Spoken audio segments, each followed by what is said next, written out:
Welcome to the frozen swamp of Cajun Field on the campus of University of Louisiana. Semifinal football playoff action on the Cox Ford Game of the Week. Two teams seeking their first ever trip to the state championship game meet as top-seeded Rummel faces the 21st seeded Westgate Tigers from New Iberia, the Cinderella team of the Class 5A playoffs. Hello everyone, and you can see the conditions are perfect for football. Snow falling right now on the field. Both teams have just completed their pregame or initial pregame warm-ups, and this should be a fantastic football game on the Cox Ford Game of the Week. Welcome to the Farm Bureau pregame show, and Joel, the last 2 weeks we have seen some shootouts with Catholic New Iberia last week beating Redemptress in a classic game that people will be talking about for a long time. The week before that, we saw another shootout against Bogalusa. Tonight, not so much. It's all about defense. It's all about defense tonight. Rummel Raiders come in to Lafayette with one of the best defenses, in my mind, in the state. They've only given up 7 points a game on the season. They're 13-0, and it's led by their defense. In 9 of their games this year, they've allowed the opposing offense less than 100 yards per game. That's rushing and passing combined. So that'll tell you right there that we're not going to see a 50-47 shootout like we did last week with the Catholic New Iberia team. But tonight it's going to be defense, defense, and more defense. And this weather, Jeff, will also be a factor in this football game. Snow, this is something these kids have probably never played in their life. And it's going to be wet, it's going to be rainy, and it's going to be could be a lot of turnovers. We'll just have to see. If we see more than 3 touchdowns in this game, I'll be surprised. That's how good these two defenses are. But we'll see how it all unfolds over the next couple of hours. Let's take a look at the other 5A matchup. The winner of tonight's contest will take on the winner of the Catholic Baton Rouge West Monroe game. Catholic has never defeated West Monroe. This will be the 5th meeting between these two teams. And you also look at the Catholic Bears. They needed 5 turnovers from Acadiana last week to advance to the semifinals. And Catholic, they have not looked very impressive. I mean, they've won. They're in the semifinals. I don't want to say they haven't looked impressive, but they've won all 3 games in the playoffs by less than 7 points. Looking at our 4A matchups tonight as we take a look at the other semifinal contest, we have Salmon, the 5th seed, taking on Franklinton. Franklinton averaging 50 points during the playoffs. They beat Salmon earlier this year 20-14 in overtime. And then the other matchup, and Joe, I know you're a big fan of Lutcher. They got a tough test tonight against Neville, who is looking for its first trip to the Dome in 14 years. This is the best Neville team that's been around in quite some time. But Lutcher is an outstanding football team. They are loaded with talent on the outside in their skill position. Their defense is playing good enough to win a championship. To me, tonight, it will be about weather. If Ken Lutcher, with the way they like to move the ball down the field in the air, how will the weather affect their passing game? Will it be too much? Will it eliminate the speed, which to me is their advantage? So Lutcher's going to have a tough test tonight against a great team in Neville. They've got their hands full. Neville had a hard time beating Northside last week, and congratulations to the Vikings and Coach Vince Duran on a great season. They nearly pulled off the upset last week against Neville. We're going to take our first break on the Farm Bureau pregame show. When we come back, we'll talk about the matchups in Single A, Double A, and Triple A, including what should be a barn burner between Notre Dame and Catholic of New Iberia. You're watching the Farm Bureau pregame show on the Cox Ford Game of the Week.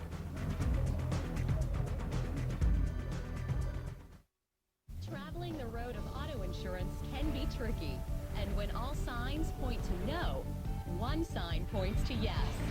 At Farm Bureau Insurance, we're here to help you with life's twists and turns. With affordable auto insurance rates and dependable local service, Farm Bureau can make sure you're on the right track, because life doesn't come with directions. We can show you the way. Farm Bureau Insurance, your life made simpler. I'm all about being close to the things that I love.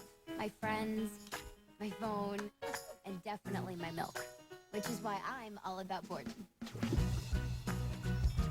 It's made locally in my hometown and close to yours. That means I don't have to drive it very far, which is good for the planet and even better for the taste buds. Being close means it's super fresh and seriously delicious. Tell Mom to look for Elsie. Hey, that's Borden. got to be good. Come shoot for savings at Sterling Chrysler Dodge Jeep in Opelousas for great deals like these. Take $7,000 off an 09 Jeep Wrangler. How about all 09 Dodge Chargers and all 09 Chrysler 300, $7,000 off. An 09 Dodge Ram 1500 Crew Cab, $12,000 off. And an 09 Dodge Ram Heavy Duty 2500, $13,000 off. So don't let them stuff you like a turkey. Come to Sterling and Opelousas for a feast of savings.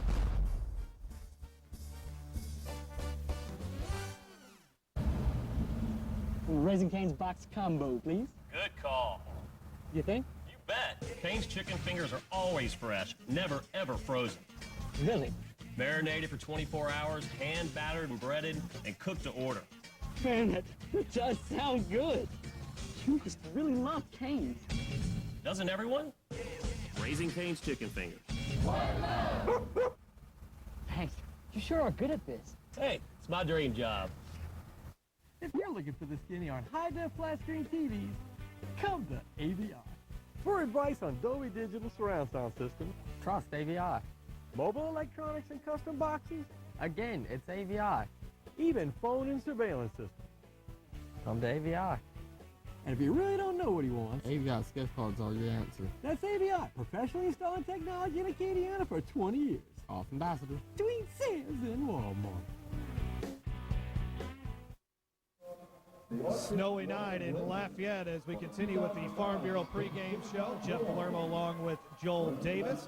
Bobby Taylor, our sideline reporter, who will have a challenge in trying to stay warm tonight, will He join forgot us. his raincoat. Well, he didn't bring his snow jacket either, so he's really out of luck. But he'll be joining us a little bit later on in the broadcast. Let's continue taking a look at some of the other semifinal matchups. And, of course, the game that we're really interested in 3A. The Notre Dame Pioneers, the top seed, which got past Rayville last week, taking on Catholic New Iberia.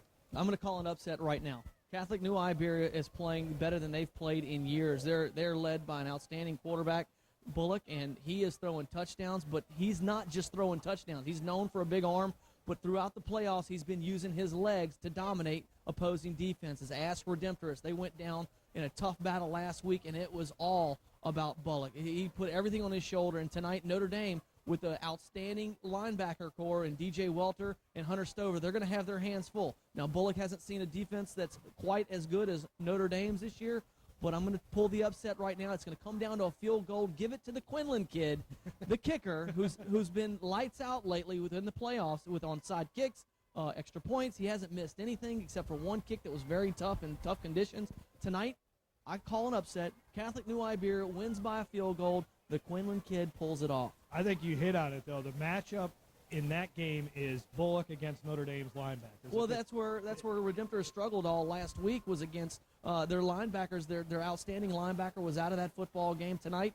The two outstanding linebackers for Notre Dame are playing tonight. DJ Welter, an LSU commitment. Hunter Stover, who's an outstanding football player. He's going to have his hands full. I'm speaking of Bullock, trying to do a little zone read and rushing the football. And tonight's not going to be easy to throw the ball, so it's going to be a great matchup. We'll see what happens. The other semifinal matchup in 3A has the third seed, E.D. White, taking on the second seed, Parkview Baptist. Parkview Baptist looking for its third state championship. Now on to Class 2A. This is going to be an excellent matchup here. You see all the top four seeds are still alive. John Curtis against St. Charles. Curtis won earlier this season over St. Charles by the final score of 19-18. The other 2A matchup, Capital makes the long trip up to Evangel. Evangel averaging 54 points a game. Capital, its only loss against Central this season. That could be, a lot of points could be scored in that game. Well, and you got to look at the weather, though. How will the weather affect these two teams throwing the football? Both of them have outstanding passing attacks. I just think that Capital has an edge, believe it or not, because they are capable of rushing the football. They have an outstanding running back, and it's not just the Broadway show. They've got a great running back there. They can lean on him, so if the passing attack becomes difficult, and eventually, you know they're going to throw the ball. Yeah. They're going to be able to throw the ball. They have everything's really quick and hitting the ball, but they do go down the field quite a bit. 54 points a game. If they score 54 points tonight in this weather, I'd be incredibly amazed. Because that'll tell you how good they really are. Weather might not be as bad up in Shreveport, but it's going to be cold and windy. It's going to be cold and windy. It's going to be cold and windy. Our 1A matchups, again, the top four seeds in single A. they have all made it to the semifinals. St. John against Haynesville. And then a game that I'm really interested in, Oak Grove versus South Plaquemine. South Plaquemine, they have won the state championship the last 2 seasons. Oak Grove is a pretty good team, and they may be able to go down to South Plaquemines and pull off the upset. But St. John, their only loss going back to the other semifinal game was to Dutchtown. So that's a 1A team. The only loss was to a 5A school.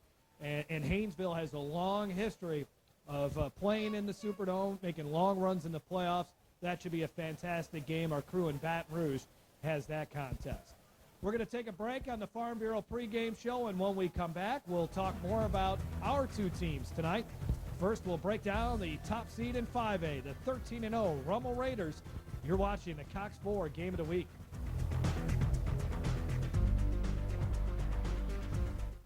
It's the Tri-State Rodeo Finals at Lamar-Dixon Expo Center, Friday, December 11th, and Saturday, December 12th, 7 o'clock p.m., featuring the best of the best in bull riding, bronc riding, pretty girls, the barrel racing, Las Vegas-style rodeo here at Tri-State Rodeo, featuring NFR qualifiers Frank Graves, Jenna Gyro, and Cody Casto. Cody Morgan and Dusty Purvis fighting out to be the TSRA all-around cowboy. There'll be a special cancer services of Baton Rouge Stick Horse Rodeo on Saturday at 4 o'clock p.m. Tickets at the door. Tri-State Rodeo, Lamar-Dixon, December 11th and 12th. See you there, partner! Hello, I'm Eric Edwards with the Livingston Parish Convention and Visitors Bureau. Find out now what's going on in Livingston Parish. We have over 400 nautical miles of waterways. Tee it up at our great world-renowned golf courses. Shop at our antique districts, or come to Bass Pro, our #1 retailer. There's a lot to do in Livingston Parish that you never imagined. It's all happening right here in Livingston Parish. For more information, go online at visitlivingstonparish.com. Folks, I'm Buddy Caldwell, your Attorney General. I joined forces with your good contractors and the Better Business Bureau for a few storm damage tips. Get a written contract, there's a good one on our website, and proof of their insurance. Take pictures of your damage. And finally, have materials delivered to your job site, not the contractor's shop. For further information, go to agbuddycaldwell.com. Acadiana Trophies, locally owned and operated since 1977. We're not just a trophy shop. We offer computerized and laser engraving, monogramming, glass engraving, wedding and Mardi Gras gifts, plaques, acrylic awards, medals, trophies, electrical and offshore tags, picture plaques, ribbons, sport, church, and school awards, family reunion items, T-shirts, caps, cups, koozies, and much more. We are dedicated to giving you only the highest quality and service. Our staff is professionally trained to help you in whatever your award needs may be. Acadiana Trophy. Well, the Rummel Raiders trying to stay warm down on the field as the snow continues to fall at Cajun Field on the campus of the University of Louisiana. Jeff Palermo and Joel Davis back on the Farm Bureau pregame show. Semifinal action. Glad you can join us. If you weren't able to make it out to the game, this should be a fabulous game. Great defense, and the Rummel Raiders are the definition of a great defensive team. They're not going to score many points, but defensively, they have carried this team all season long. 13 wins, which ties the school record for Rummel.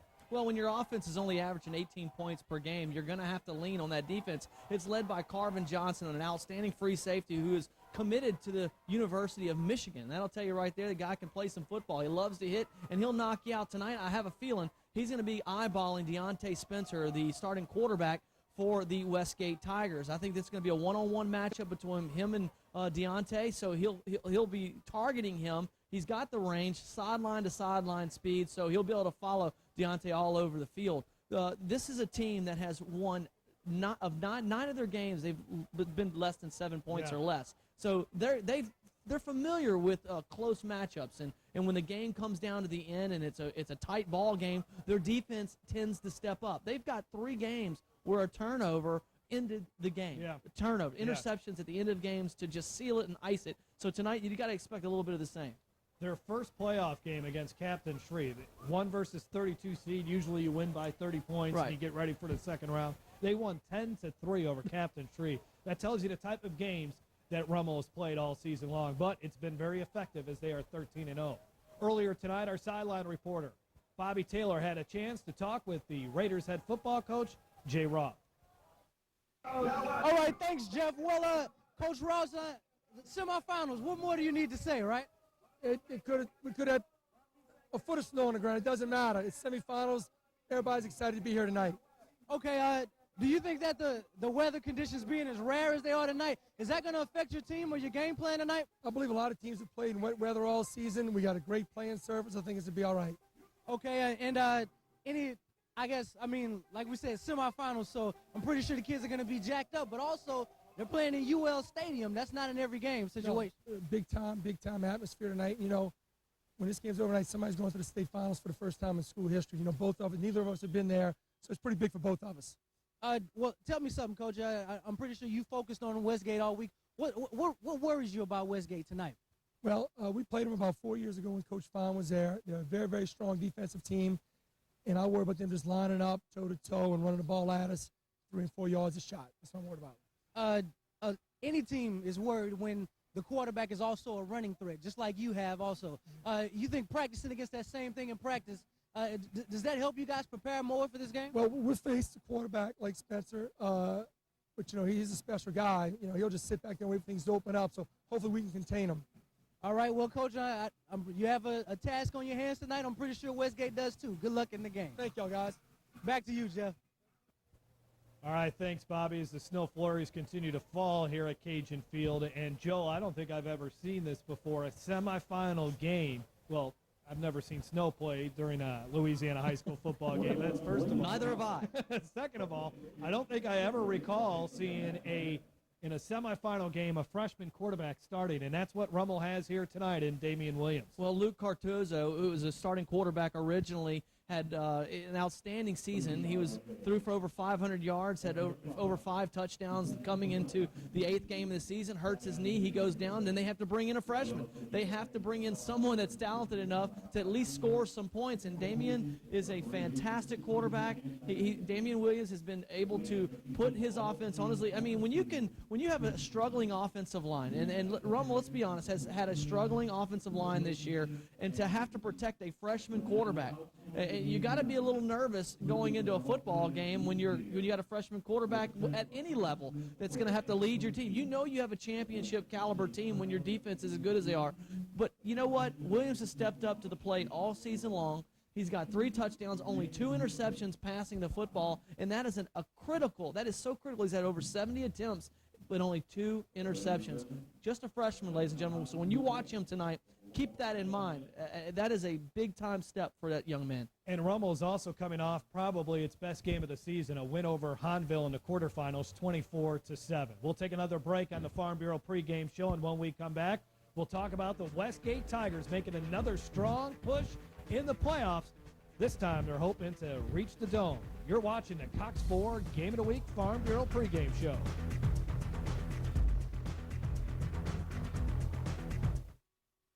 A woman's life never stands still. So we're reaching out to provide unmatched care for women in all the places your life takes you.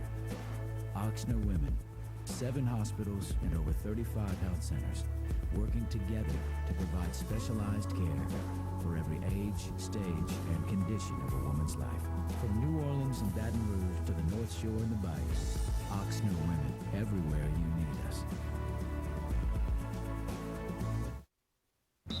Desire, determination, dedication, discipline. No matter your age or your sport, USTA will make you stronger, faster, and more flexible. Your coaches will love it because they know you play like you train. Train like the pros. United States Sports Training Academy and Hyperbaric Therapy. Pico Lane in Baton Rouge. The Bluffs Country Club in St. Francisville is open and better than ever. Come play Arnold Palmer's Masterpiece, the #1 course in Louisiana for 2009. Lightning fast greens, lush fairways, and sugar white bunkers await. Memberships now available. Stay and play packages available as well at our on-site hotel, The Lodge at the Bluffs. For tee times or more information, call 225-634-5757. The Bluffs Country Club. Golf the way it was meant to be played. People look up to our craftsmanship, Bricks Incorporated. People look up to our roofing. We craft these jobs with care. Shingles, metal,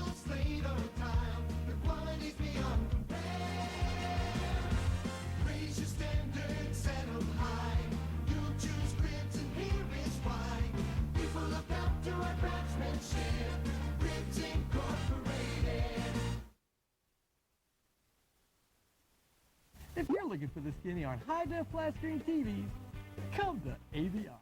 For advice on Dolby Digital surround sound systems, Trust AVI.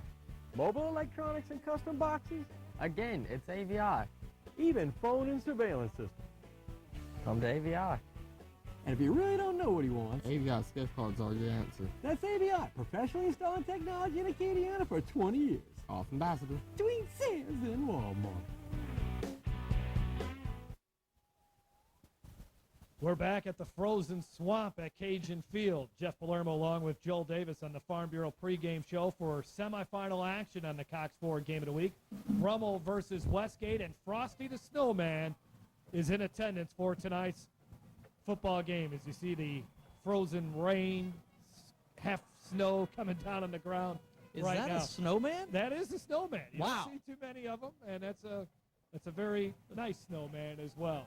Happy holidays, everyone, as we're back on the Cox Ford Game of the Week. The Westgate Tigers, Joel. Yeah. They finish off the regular season. They lose 2 in a row. They lose to St. Thomas More, and then they lose to Como. 5-4. They're the 21st seed in the 5A. Yeah, maybe they'll get past Mandeville, but they're not going to get past South Lafourche. Well, here they are, semifinals once again.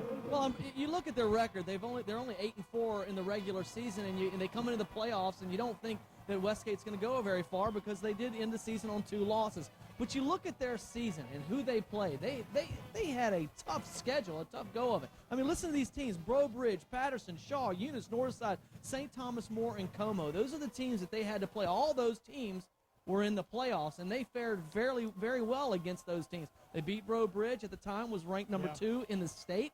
They lost to Patterson, and they come back and they beat Shaw. Then you talk about this matchup tonight between Westgate, and then this is how Westgate has to look at it. Hey, who is this team Rummel? How can we compete against them? Well, look at the common opponents. Both of these teams have played a couple of teams, Mandeville and Shaw. Westgate and Rummel beat them both. However, if you're Westgate and you're one of those young guys and you start looking at the score, well, Mandeville, Westgate beat them 21-14, Rummel 14-10. And then you look at the Shaw matchup. Westgate beat them 18-14, and Rummel 18-17. So you got to feel pretty good for about yourself if you're Westgate coming in this game. This is on your turf in Lafayette, or near your turf, New Iberia, obviously Westgate. But this is a home game, and you're a good matchup for this team. This is a dominant defensive game tonight, and it's going to be a great one. Let's hear from Coach Brian Fine. Our sideline reporter Bobby Taylor caught up with him just a few minutes ago. All right, well, thanks, Jeff. Coach Fine, coming into this game, it's semifinals.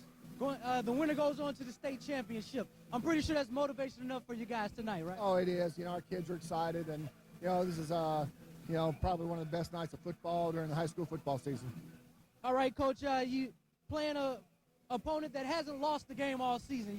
You guys, I think, have lost 4. Is that something you kind of cautioned your team about going into this game? It's nothing we talked about. At this level, everybody's, at this time of the year, everybody's pretty even. It's just, just a matter of lining up, playing the game. All right, tell me specifically, I guess, what do you have to key on tonight to make sure that you stop Rummel and get to the victory? Well, I think the keys are the same for both teams. We got to stop the run, and we have to be able to run the football. Conditions so far tonight, I'm pretty sure, are going to contribute to the ball being ran even more. I guess, will the pass be almost like a second thought or afterthought, or how are you guys plan to play that? I don't know. I mean, it just depends on what the circumstances are, what kind of ball we can get in the game. But, I think we're definitely talking about a field position game. You recently had your team in the semifinals, but it wasn't in UL Stadium. Talk about that tonight. Well, our field was in kind of rough shape. The big issue was parking at our stadium, and there was going to be nowhere to park, and it was going to force everybody onto the streets. And then this opportunity presented itself. We thought it was a good opportunity for our kids, and we talked about it at school and called Coach Roth, and they were willing to, so that's how we ended up here. You said you talked about it with your kids. How have they received that? Well, we didn't talk about it with our kids. I talked about it with our administration, and then we informed them we were going to play here. Okay, and Coach, it's like I said, nothing more needs to be said because this is what leads you into the state championship.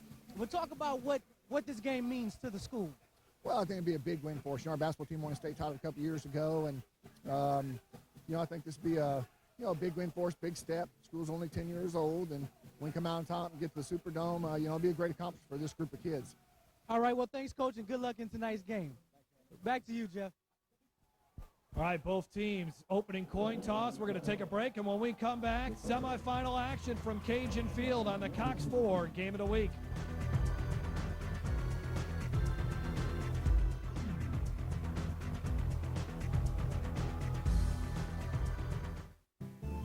Damadare Interiors is the most unique furniture store in Acadiana. We offer quality, handcrafted pieces from across the globe. Come in to view our newly stocked showroom. Dining tables, TV consoles, beds, accent pieces, sofas, and so much more. Need a custom design piece? Our design team can help you create one-of-a-kind furniture that's perfect for your dream living space. For a full home decor makeover, let Damadare Interiors be your makeover destination. Fact. Earn more with a bachelor's degree. Choose from 25 areas of study. Get financial assistance. And then, Get ready for life. at Our Lady of the Lake College. Traveling the road of auto insurance can be tricky. And when all signs point to no, one sign points to yes. At Farm Bureau Insurance, we're here to help you with life's twists and turns. With affordable auto insurance rates and dependable local service, Farm Bureau can make sure you're on the right track. Because life doesn't come with directions. We can show you the way. Farm Bureau Insurance, your life made simpler. Put on your team colors, come join the crowd. Turn on Cox 4, crank it up loud. You got the game of the week under the light. Louisiana football Friday night live. Cox 4, game of the week under the light. Louisiana football Friday night live. Cox 4, game of the week Friday night live. Welcome to semifinal action at Cajun Field. Jeff Palermo, Joel Davis, and Bobby Taylor. Glad you could join us on the Cox 4 Game of the Week. The Rummel Raiders from Metairie, the top seed in Class 5A, taking on the 21st seed from 5A, the Westgate Tigers, and they kick it out of bounds on the opening kickoff of the football game. Let's see what Westgate decides to do. Looks like they're going to get their offense on the field, as they'll take it at the 35-yard line after the kick sailed out of bounds. So the Westgate Tigers offense on the field first. And Deontay Spencer, their quarterback, rushed for 906 yards in the regular season, threw for 839 yards, had a 61-yard touchdown run last week in the win, to come from behind win over Central. And looks like miscommunication on the first play. Spencer will have to take it himself, and he's brought down from behind by Lance Lassiter. Let's take a look at the starting lineups brought to you by your Super Chevy dealers. First of all, for the Westgate Tigers, Spencer, Brandon Malvo, Denarius Antoine, though he is kind of the hidden secret of this offense. The top wide receiver is Jacoby Colbert, and then Reginald Charles, the senior tight end.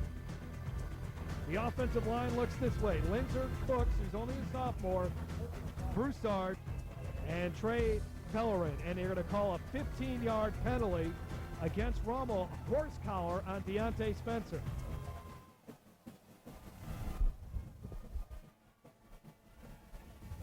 So that will move the ball into Rummel territory. So a good break for the Westgate Tigers to begin this game. No question about it. Right after a busted play, to be able to pick up positive yards after that is an outstanding thing for the Westgate offense.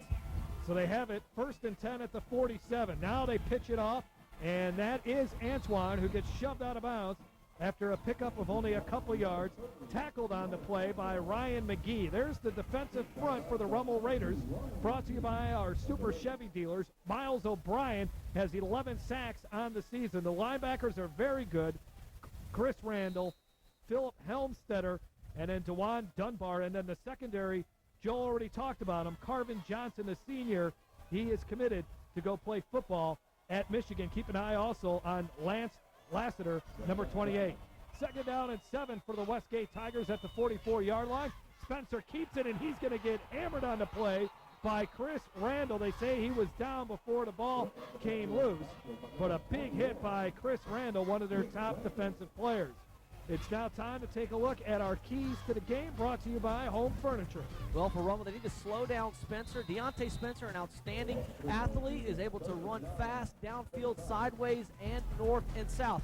Make plays on special teams. Tonight, with the weather the way it is, you've got to be able to win in the special teams department. For Westgate, win the field position battle. All playoffs long, it looks like Rummel's been playing on a short field, and grab an early lead. 3rd down and 9 on the icy turf at Cajun Field.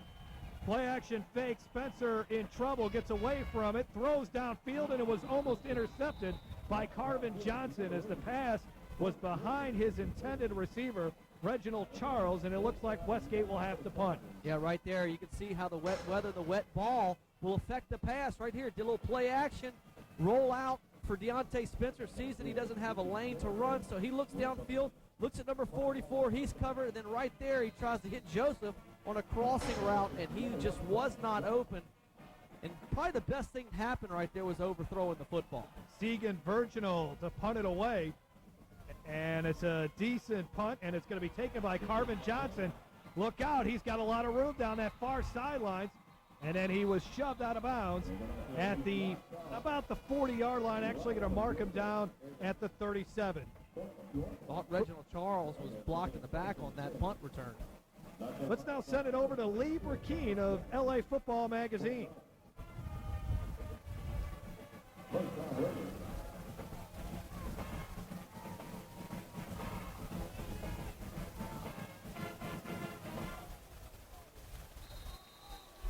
All right.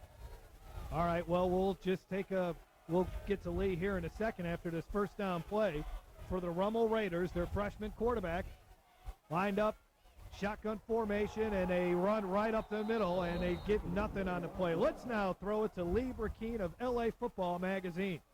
It's speed against power. Speed, Spencer, quarterback for Westgate. He runs a 4-4 legit. They're a fast team, Westgate. Also, Rummel, great linebacking core, great defense led by Corin Johnson, number 1 at DB, is going to Kentucky. Back to you guys.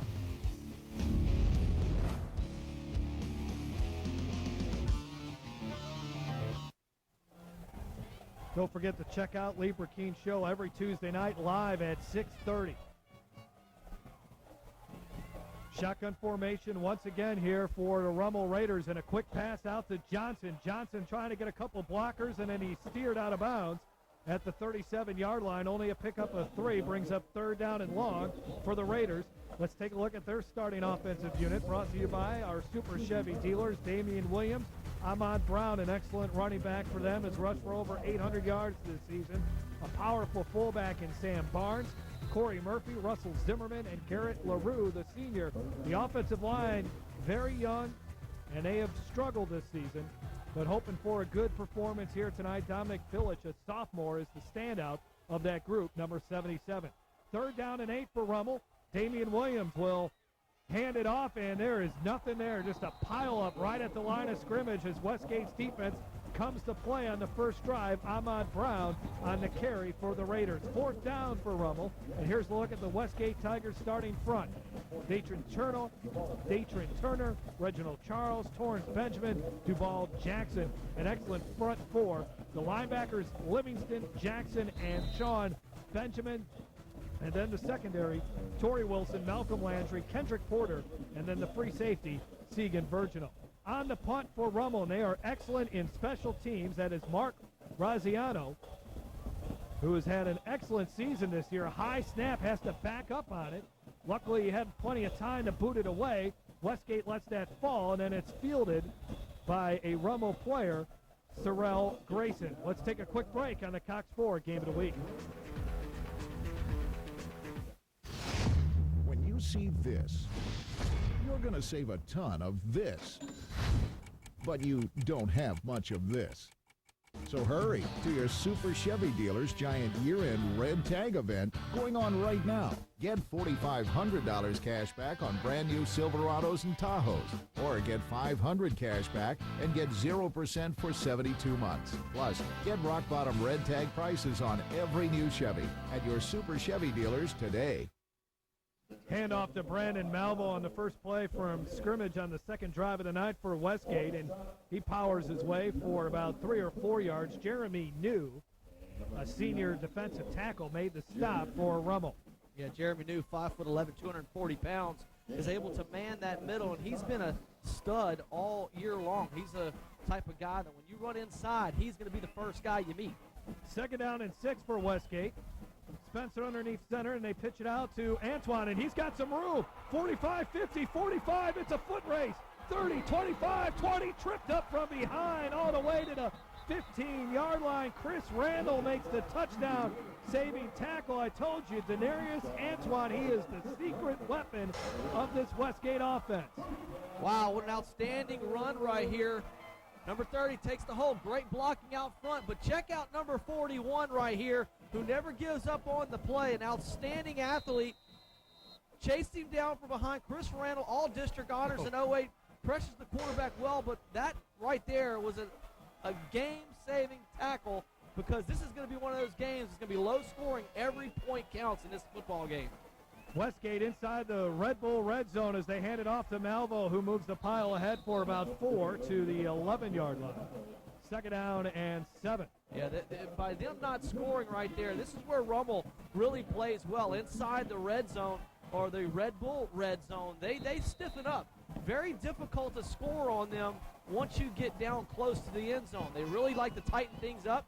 They play very well. They're very consistent. They play their zones. They play their lanes extremely well. Westgate's going to wish that they had gotten in the end zone on that long run. Second down and 7. They hand it off to Malvo again, but only a couple of yards as they try that power game right at the middle of that Rummel defense. Miles O'Brien, number 31, he made the tackle. Last week, Joe Rummel only gave up 163 total yards to a very good Hanville team.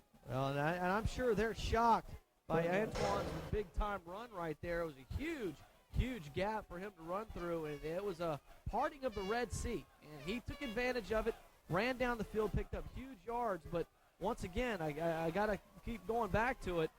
What a great tackle for Rummel. Number 41, Chris Randall. That's going to come back. They're going to remember that play. Westgate needs to call timeout on third down. We'll take a quick break. 6:27 left to go in the first quarter. No score between Westgate and Rummel in the Cox Board Game of the Week. I'm all about being close to the things that I love. My friends, my phone, and definitely my milk. Which is why I'm all about Borden. It's made locally in my hometown and close to yours. That means I don't have to drive it very far. Which is good for the planet and even better for the taste buds. Being close means it's super fresh and seriously delicious. Tell Mom to look for Elsie. Hey, if it's Borden, it's got to be good. People look up to our craftsmanship, Cribs Incorporated. People look up to our roofing, we craft each job with care. Shingles, metal, slate, or tile, the quality's beyond compare. Raise your standards, set 'em high. You'll choose Cribs, and here is why. People look up to our craftsmanship, Cribs Incorporated. We want to welcome our Baton Rouge television audience who was watching the St. John Haynesville game. Hopefully we'll be able to get you back out to Plaquemine. But here you have Westgate versus Rummel. Spencer, under immense pressure on third down, escapes a couple tackles and then gets up to the 7-yard line.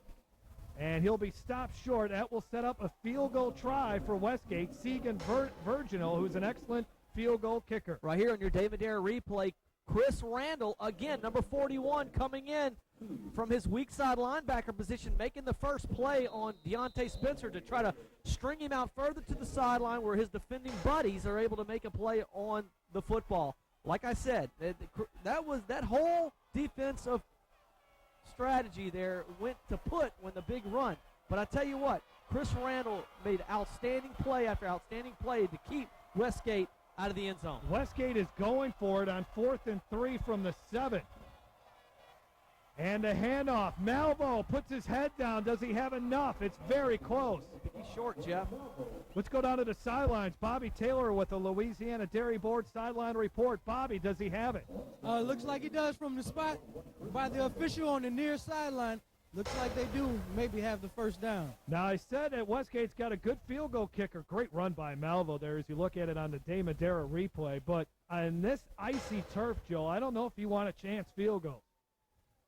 Well, if he doesn't get it, they're going to wish they kicked it. If he gets it, they'll be happy. So, but let's talk about Brandon Malvo. This is a guy that's he does. Oh, man, he just missed it by an inch. Last week, Westgate converted 4 times on 4th down against Central. That time they come inches away. Well, let's go back. Chris Randall, number 41, the weak side linebacker, 5'10", 193 pounds, chased down Antoine earlier on the big run, and right here, number 47 sticks his head in there to slow it down. Philip Hilmstetter, he's an outstanding football player. Really likes to get after the quarterback. Really filled the lane there to not allow Westgate to pick up the first down. But the MVP of that defensive series is Chris Randall, number 41. Now Rummel, and again for our Baton Rouge television audience just joining us, as we're having technical difficulties in Plaquemine for the St. John Haynesville game. Rummel, not a very good offensive team.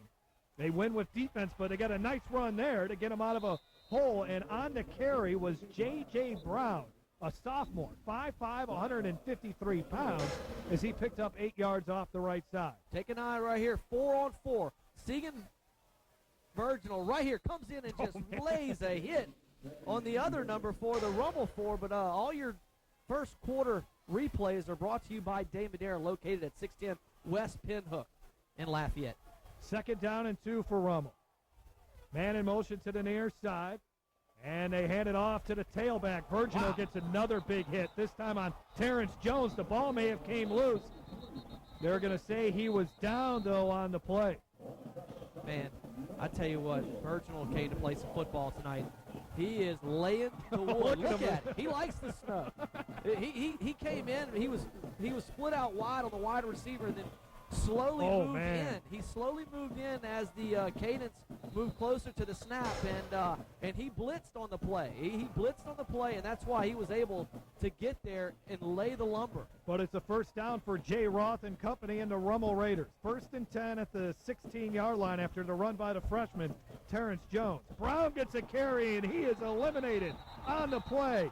Coming in and making a big hit was the junior linebacker, Sean Benjamin. A loss of 4 on the play. Yeah, Torrance Benjamin, number 9, he cleans it up. Right here, you can see a little play action to the right, hands to the left, and right there, look at Benjamin. Although he didn't get the first hit on him, he came in and cleaned it up. Outstanding football player, defensive tackle. What a big dude. 2nd down and 14. This Westgate defense only allowing 17 points a game, and they have only allowed 146 rushing yards throughout the playoffs. Williams in shotgun formation, and they hand it off, and again that purple swarm defense comes up and lays another lick.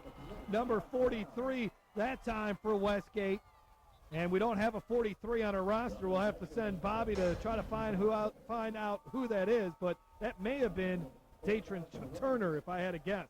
Well, right there, Ahmad Brown trying to go up the middle, nothing there, so he tries to sneak to the outside a little bit, and there you are. Number 43 was waiting for him. And Rummel's having a hard time running the football so far. They've had a couple of successful plays, but other than that, most of it's been for negative. Well, this is another reason why I think Brian Fine went for it on 4th down here. He knows Rummel's not going to go 95 yards on his defense. And they hand it off. They play it safe with J.J. Brown, and Brown gets upended, gets back to where the line of scrimmage was when they picked up the first down, and that will bring in the punt team. So the Raiders get 1 first down to move their offense away from the end zone, but Westgate will still end up with good field position. So far, so much for Westgate. What they're doing is they're cleaning those lanes up. They're not letting them rush inside, and they're flushing them out to the sideline. And right here, check out Livingston come in and clean it up. Malcolm Landry, the corner, come in to clean it up again. They're really playing team defense so far. They're sending them to they're making their friends help them, but they're not letting them run up the middle, so they're able to shut those lanes down in the sidelines. Low line drive kick to Dante Spencer as they kick away from him. It takes a Rummel roll all the way to the 35-yard line is where it will finally stop. We want to welcome some of our sponsors of the Cox 4 Game of the Week, U.S. Marine Corps, and also Farm Bureau Insurance. And for our viewers in New Orleans that have a chance to watch tonight's game, you'll have next season, Cox plans on having a Game of the Week like we've been doing in Baton Rouge and Lafayette every year now. Here in Lafayette for 4 years, Baton Rouge for several years now, over a decade of high school football. So get ready, Cox customers in the New Orleans area. You'll have your own local game next year to look forward to in the fall on Fridays.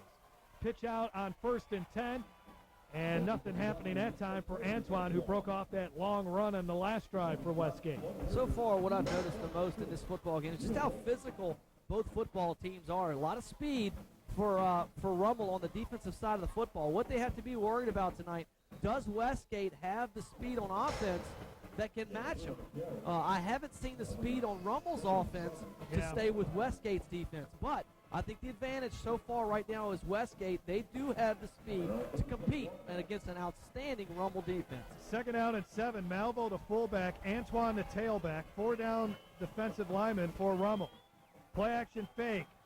Spencer rolling out, and he keeps it, and he gets close to the first down marker, and looks like he does have the first down before a couple of Rummel defenders wrap him up, including Chris Randall was in on the tackle for the Raiders. Well, Deontay Spencer, a lot of no confidence right now in his passing because he had Fred Joseph wide open down the field, and I know he spotted him. There was no way he didn't see him. He just didn't. There you can see Joseph sitting in the middle of the field wide open, had his hand sticking straight up in the air as he was going away from him. But with this weather, the conditions, the wet football, Spencer said, I'm not going to throw it. I'm not going to take a chance and pick up positive yards myself. Get the first down. 1st and 10 at the 46 as we're underneath the 1 minute to go in the first quarter. They run up hard with Malvo, and I tell you, he's a tough guy to bring down. Malvo missed the first 5 games of the season. Still ended up rushing for 680 yards during the regular season. 9 touchdowns, had 2 touchdowns last week, including 76 yards against Central. Yeah, just right up the middle. Nothing fancy about it. He's just running people over. He just puts his head down, puts his shoulders down, and runs through the middle of a very good Rummel defense. Could be the last play of the first quarter on the Cox 4 Game of the Week, which is brought to you by the U.S. Marine Corps. 2nd down and 5, handoff to Malvo, and Malvo wrapped up and brought down. That will be the final play of the first quarter. And as we expected, hard hitting, a lot of defense, and it's going to be whoever can probably get into the end zone the first time might win this football game. No score from Cajun Field on the Cox 4 Game of the Week. Traveling the road of auto insurance can be tricky, and when all signs point to no, one sign points to yes. At Farm Bureau Insurance, we're here to help you with life's twists and turns.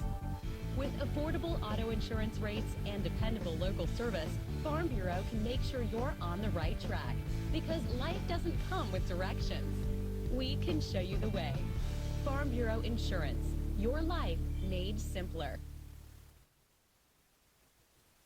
Aerial Access Equipment has been serving Louisiana, the Mississippi Gulf Coast, and southeast Texas since 1998. Our trained sales staff has the expertise necessary to ensure our customers get the right piece of equipment for the job at competitive rental rates. Need help with choosing the right machine for the job? We'll come to your job site and recommend the right machine to meet your needs. Remember, quality, reliability, safety. Aerial Access Equipment, your aerial work platform and forklift specialist. Second quarter of action for the Rummel Raiders and the Westgate Tigers. Rummel the top seed in 5A, Westgate the number 21 seed. Both of these teams looking for their first trip to the state championship game. Yeah, these teams met up in 06 or 07. Rummel beat Westgate in the playoffs. So that's a little payback possibly for Westgate, what they're thinking. 3rd down and 3. Malvo the tailback. And they hand it off to him off the left side. Breaks one tackle, breaks another, and slips through for a first down. Let's head down to the sidelines. Bobby Taylor joins us for a Louisiana Dairy Board sideline report. All right, thanks, Jeff. Well, Joe, you talked about it early in that first quarter. When Westgate's dropping back, they're not looking to throw downfield. Well, I can tell you what, during warm-ups, they weren't doing a very good job throwing the ball then. So maybe that's something they talked about in the locker room before coming out. Also, you look at the field, it's very hard, compact. It's like a sheet of ice out here. So watch for when guys get to the corner, maybe trying to make a cutback. Hopefully they won't slip and fall. Just keep an eye on those conditions. Yeah, it does look like a sleet of ice. Looks like you need the Zamboni machine out there to clean it up a little bit. Spencer gets cleaned up on the play by a couple of Rummel defenders.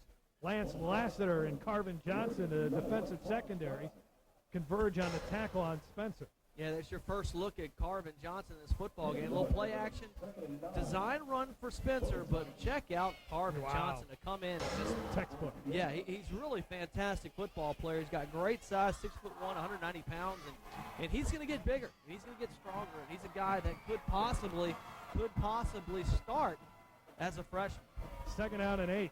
Rich Rodriguez can use all the help he can get. Malvo, big hole, and just got tripped up by Johnson at the 28-yard line, but there is a flag on the play, and let's see what that's all about. It would be our first penalty of the night. Our officiating crew is from Shreveport, and our head official, Johnny Bird, tells us it's holding against Westgate.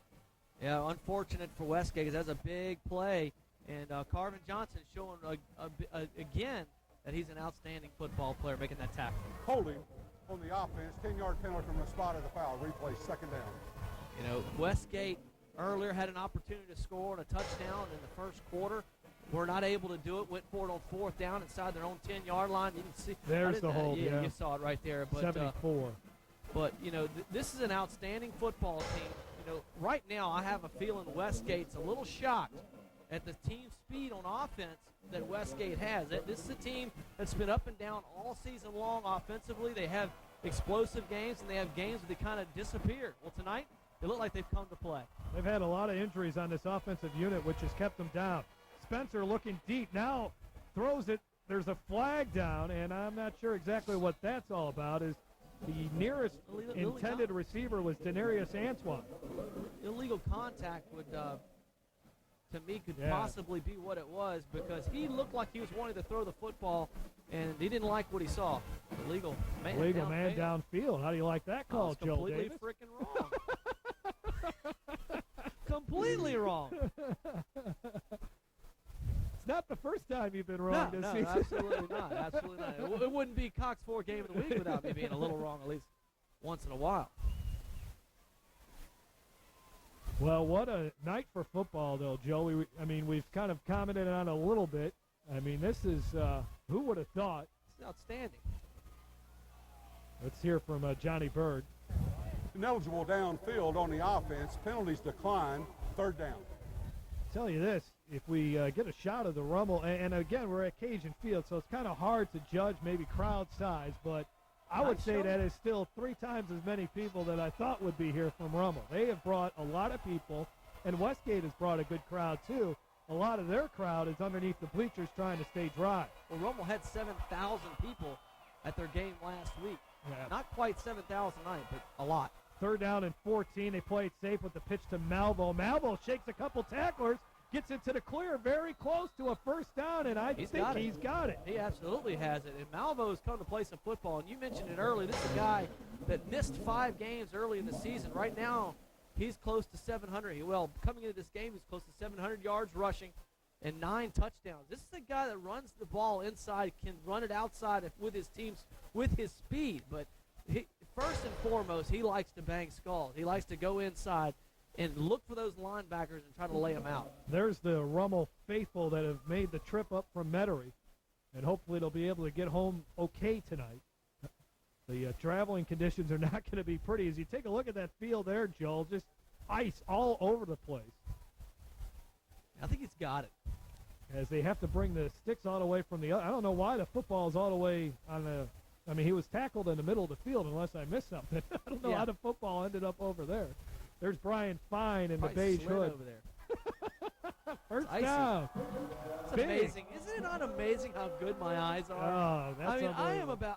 We're at Cajun Field, so we're pretty high up. Now, there's the smart Westgate fans underneath these stands.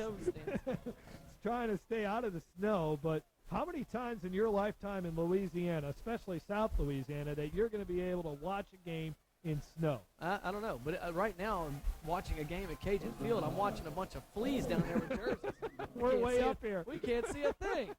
Lucky I can call the game. It's a blizzard up here. Down there it's just a little snow flurry. First down and 10 for the Westgate Tigers at the Rummel 33-yard line. And they go with Malvo again. Why not? Why stop that? He's a beast. And he picks up 5 more yards.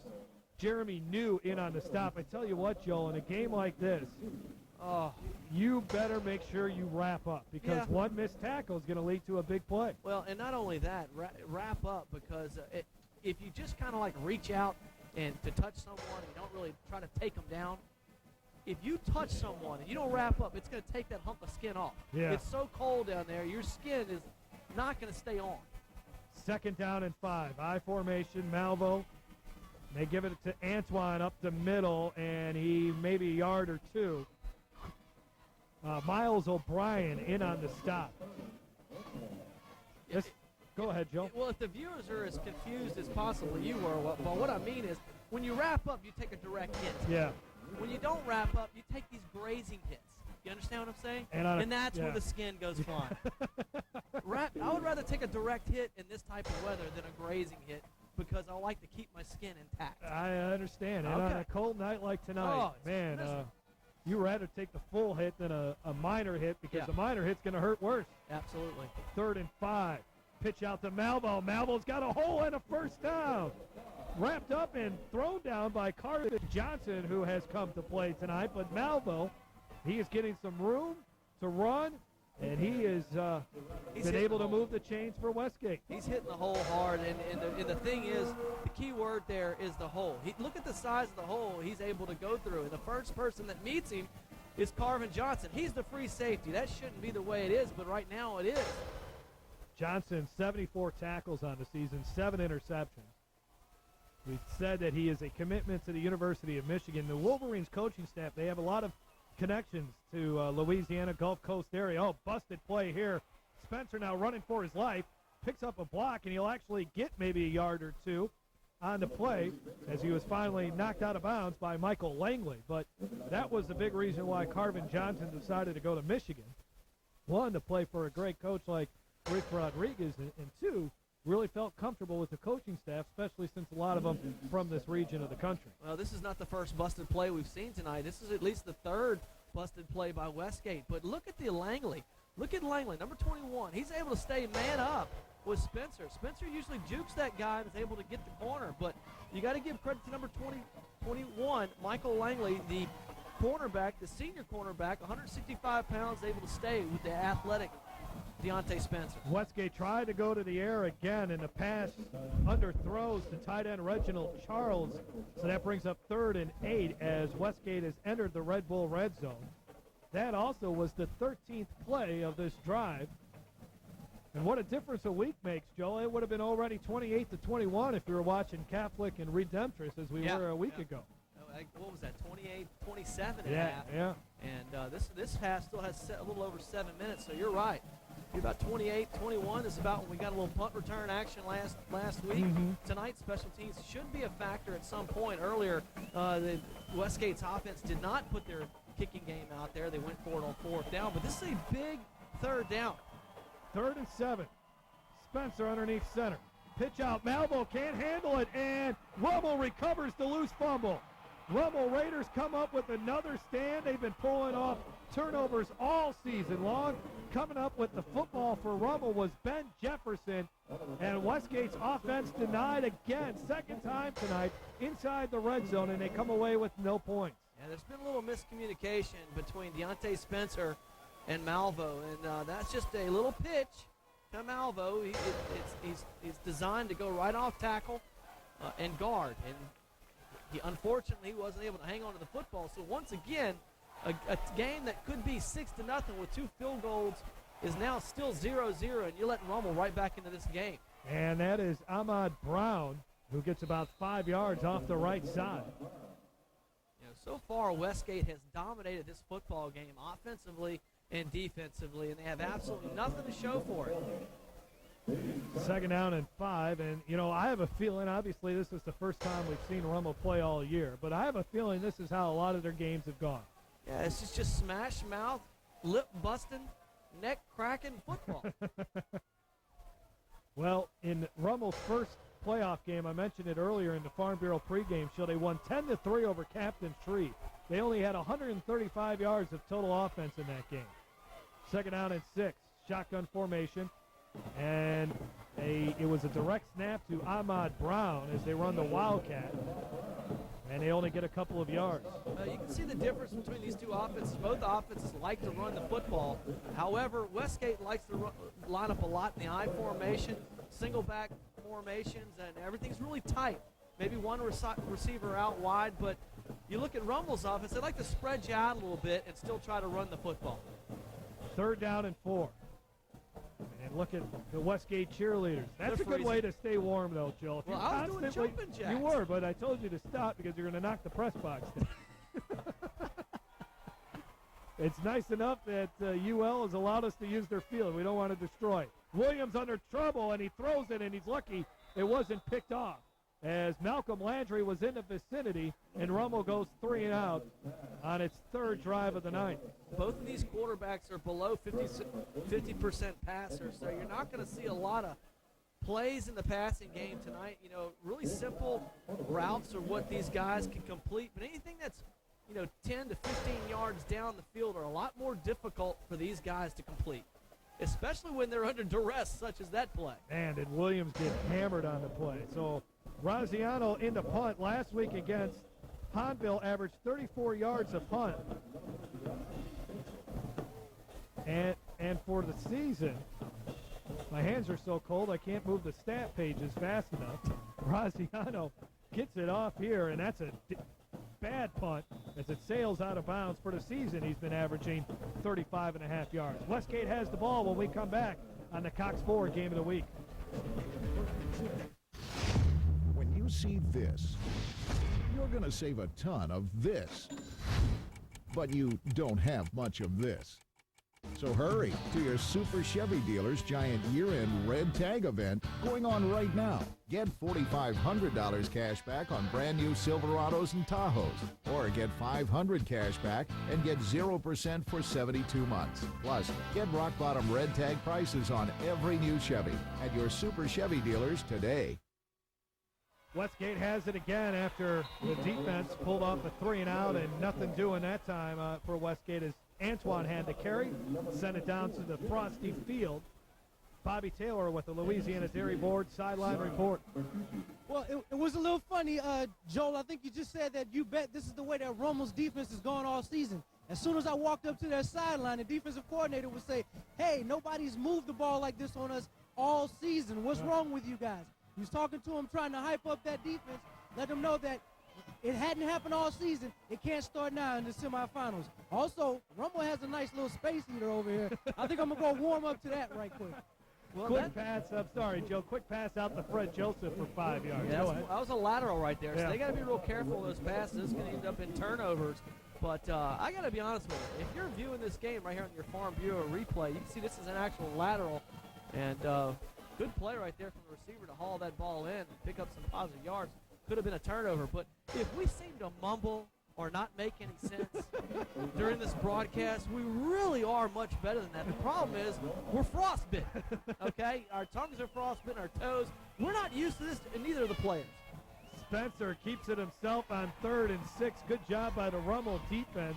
In particular, Neil Lavin, a senior defensive end with over 80 tackles on the season, makes the stop, and Westgate's punt team comes back out into the field. And this is exactly how I thought this game would go, Joel. Yeah, and there's nothing wrong with that. The last few weeks we've seen nothing but offense and zero defense tonight. A little bit of the opposite. But here's where you have to watch out if you're Westgate, because Carvin Johnson, he can bring it back in a heartbeat. He's standing at his own 25-yard line. High snap. Virginal gets it. Good punt. Great punt.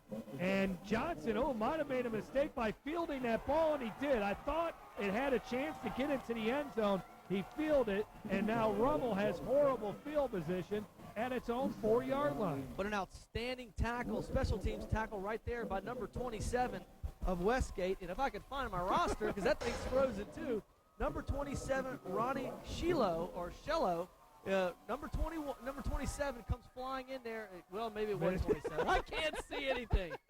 Number 54. Bryson Broussard makes the tackle. I'm telling you, if you saw where we are, ladies and gentlemen, we're not used to this. We do games and we're basically on the field. We're about 6 miles away from this game right now, trying to pick it up through snow-covered glasses. It's a very difficult situation. And Luke Cardozo is now the quarterback for Rummel. He was the regular quarterback until week 8, until he suffered an injury. And now whistles, and is there a flag on the field? Yes, there is. And it's going to be a false start penalty on Rummel, just exactly what they didn't want. But let's hear the call. False start on the offense, half the distance to the goal. Replay first. Before the game, head coach Jay Roth told us that Cardozo would get a series here tonight. But the way Damian Williams, I don't know. I don't know if he decides to change that or not. I'm sure Coach Roth's not a guy that panics early. What a difficult position to put him in right here. This is a kid that didn't necessarily lose his job to injury, because he has been able to come in periodically. But this is a tough situation to put the kid in after being injured most of the season. Had a touchdown last week against Honville. So 1st and 12, back at the 2. Handoff, and this could be a safety here. He just got across the goal line. Was Brown. Westgate's defense looking for the safety as they had excellent penetration. It brings up 2nd down and 13. As good as Carvin Johnson has been throughout this football game playing free safety, he is going to regret the fact that he fielded that football inside the 5-yard line. Because look at Westgate's defense. They are playing behind Rummel's line of scrimmage right now. They are not playing on their side of the football. They are playing on Rummel's side of the football defensively. And it's led right there by number 90, who is an outstanding football player, Torrance Benjamin, the defensive tackle. He's one of those guys just has a motor that never stops. Quarterback sneak just to give Rummel some room. So Cortozo gets out to about the 4. 3rd down and 10, and you got to be careful with the football if you're Rummel. Timeout. 2:33 left to go in the first half on the Cox Ford Game of the Week.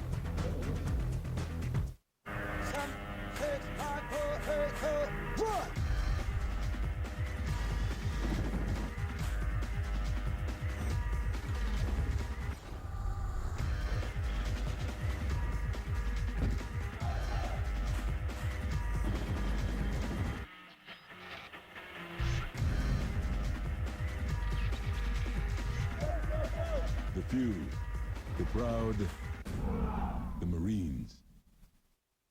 The swamp's starting to melt a little bit. I think it's getting warmer, Joel. No. As the ice is starting to break away here at Cajun Field on the campus of the University of Louisiana. No, it's not. No score between Rummel and Westgate. Jeff Palermo, a cold Joe Davis, and an even colder Bobby Taylor down on the sidelines. Bobby is freezing. This is a guy that's doing sideline reporting in the snow without a snow jacket, without a raincoat, and he's got running shoes on. And he came up first to the trailer, and he had shorts on. I said, hey, Bobby, that's just taking a little bit too far. 3rd down and 11. Everybody knows he's a tough guy, but he doesn't have to be that tough. He's a former Marine, so I know he can handle it. 3rd down and 11. Almost a collision in the backfield before they got a handoff to Brown, and then he was upended by Kendrick Porter, the junior. And Westgate will burn another timeout. And, Joel, they should have good field position after the Rummel punt.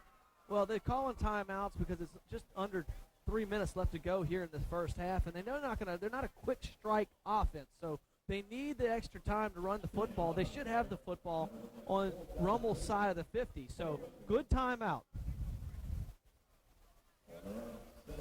Good timeout by Westgate. They had a They called a timeout on on second down, and then on third down, and to get that clock stopped, to give their offense time to make a big play. The Cox Ford Game of the Week brought to you by Raisin Canes and also Borden's, a tradition since 1857. Glad you can join us on this wintry night from Lafayette, our television audience in the Acadiana area who's been with us all season long, and down in New Orleans on Cox Cable 10. And as I said earlier, we will have local football for you next year for Cox customers in the New Orleans area as the Cox Game of the Week continues to grow. That punt is blocked, and does Westgate recover it in the end zone? Yes, they do.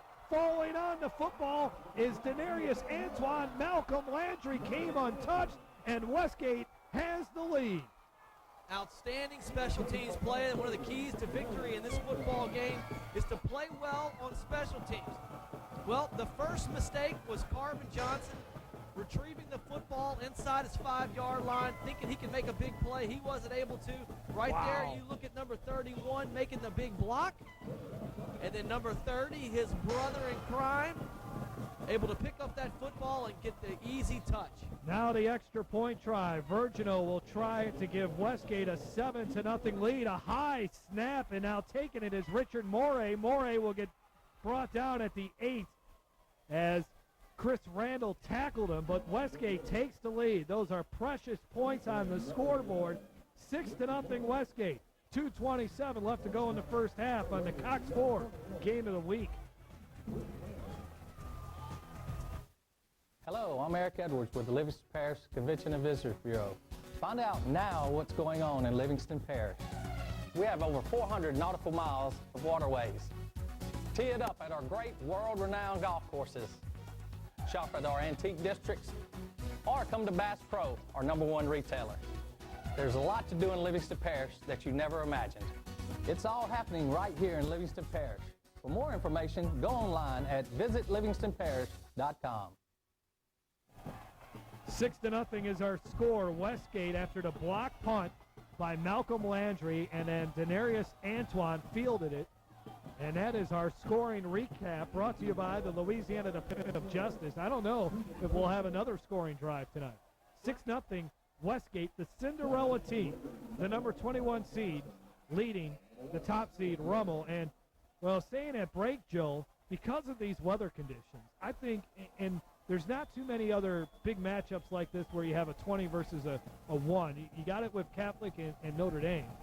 But I think you're going to, when this game's over and we're driving back to our homes, we're going to hear a lot of crazy scores from tonight because the weather conditions are really going to hamper all the teams that are out there tonight.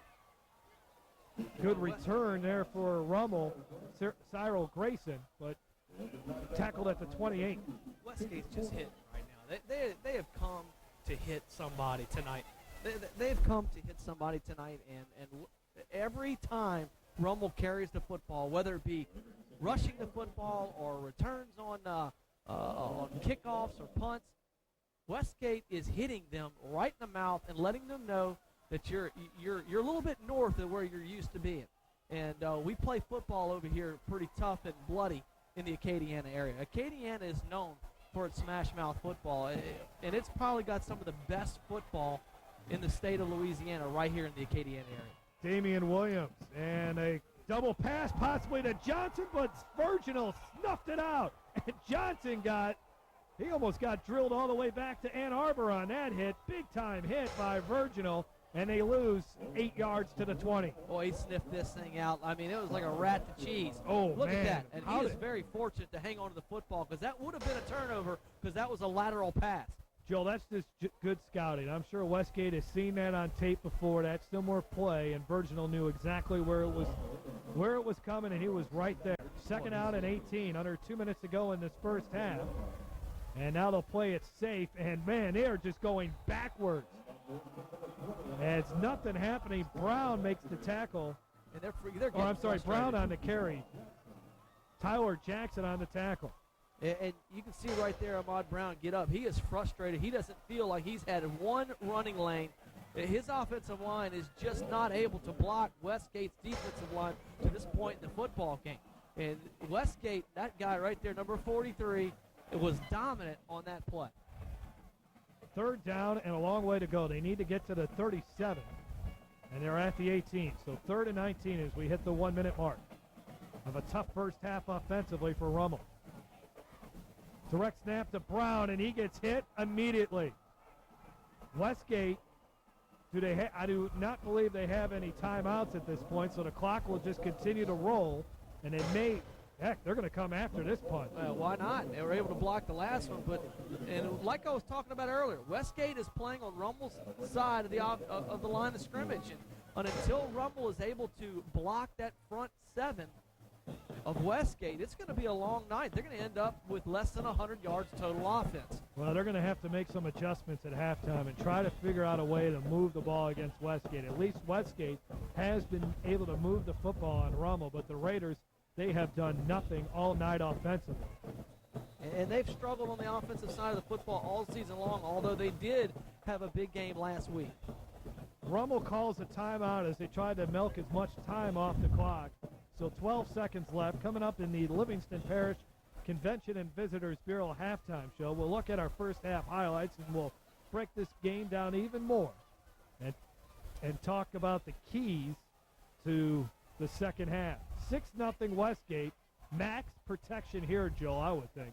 Well, I don't see max You protection. don't. I see them doing the same thing they did a second ago, and it cost them 6 points.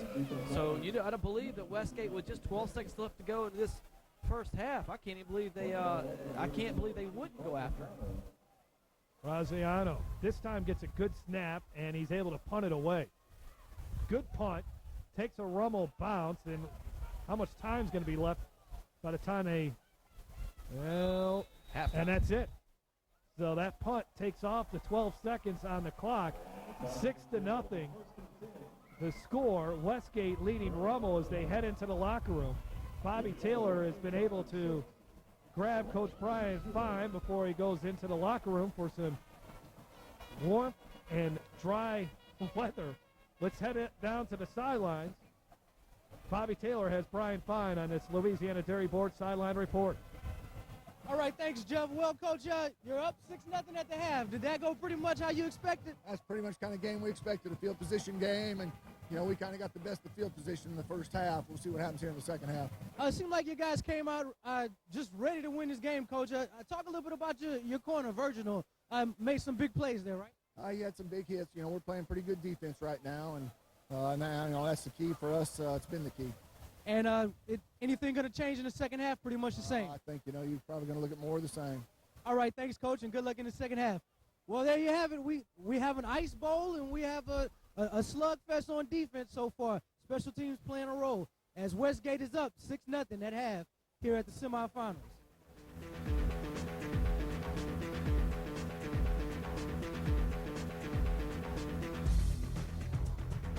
Hello, I'm Eric Edwards with the Livingston Parish Convention and Visitors Bureau.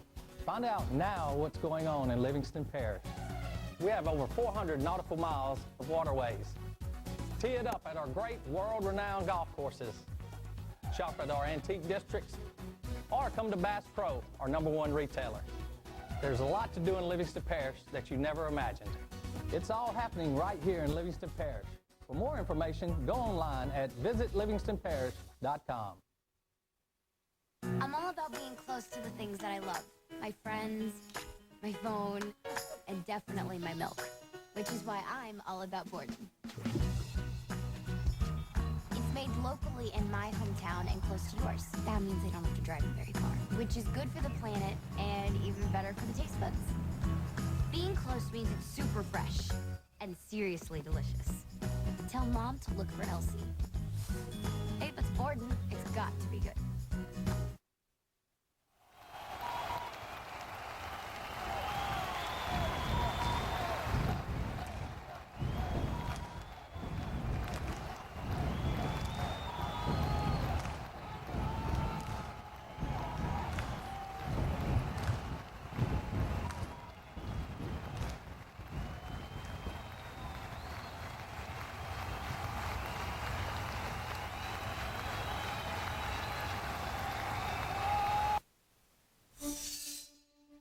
There are those who dedicate themselves to a sense of honor, to a life of courage, and a commitment to something greater than themselves.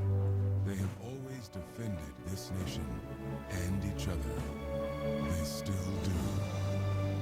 The few, the proud, the Marines. If you're looking for the skinny on high-def flat screen TVs, come to AVI. For advice on Dolby Digital surround sound systems, Trust AVI. mobile electronics and custom boxes, Again, it's AVI.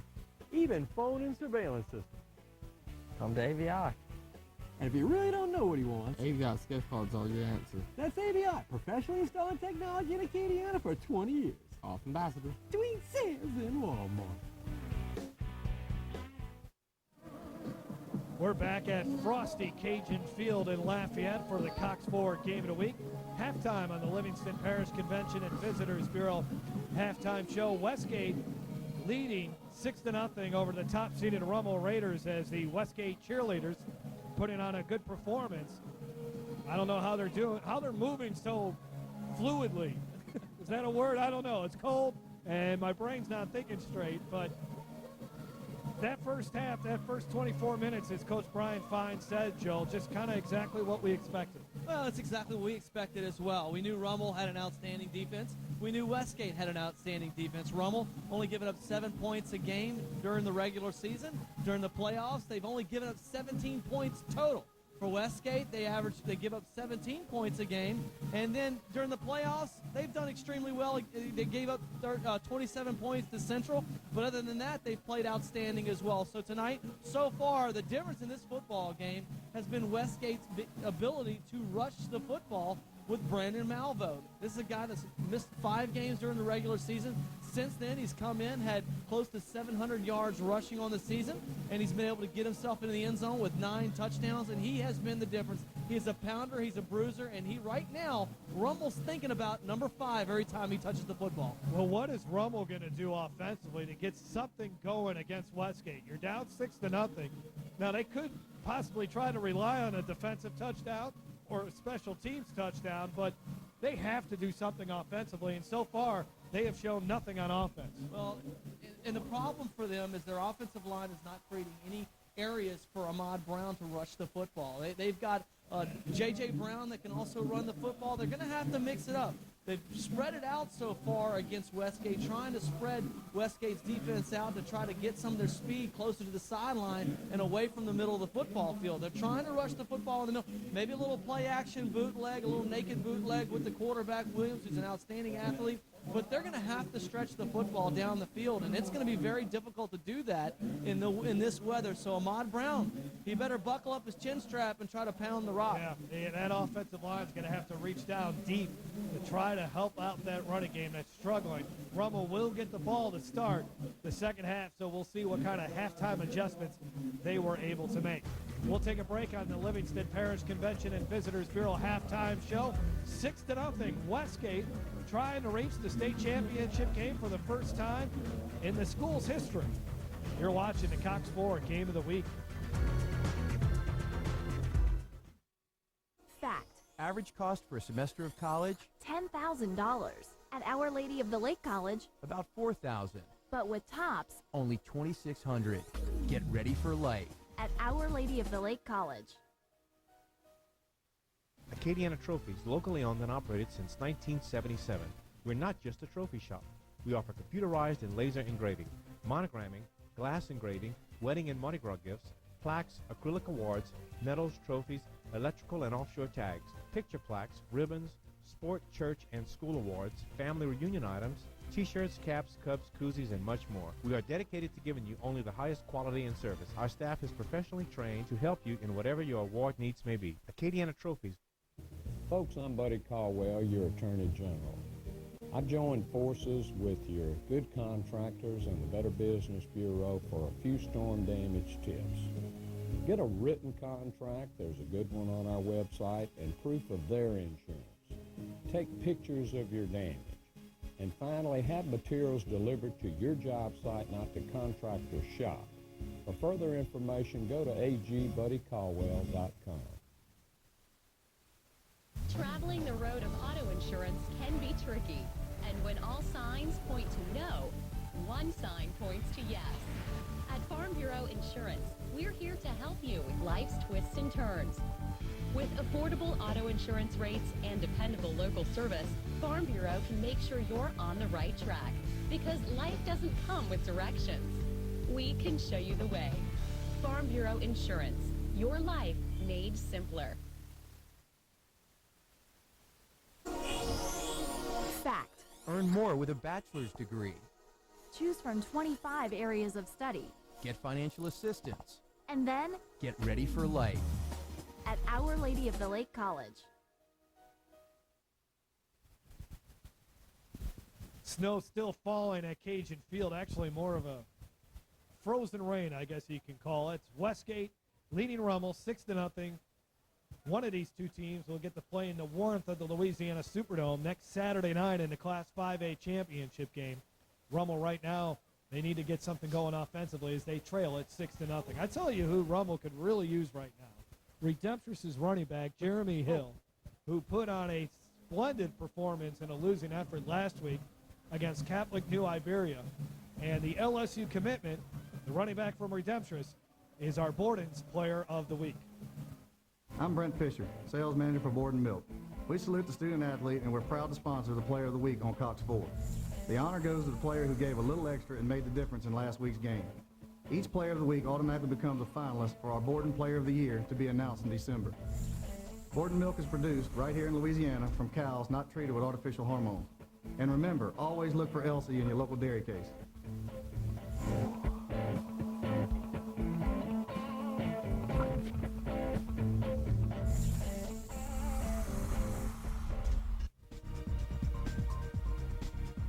A lot of room for Hill. Hill gets away from one tackler and into the end zone. As Hill gets a carry, he's got a blocker in front of him. To the 15, 10, 5. Hill goes untouched into the end zone. Throw it to Hill, who's wide open. Touchdown, Redemptress. Hill to the left side. To the 25, still on his feet, 20, 15. I'm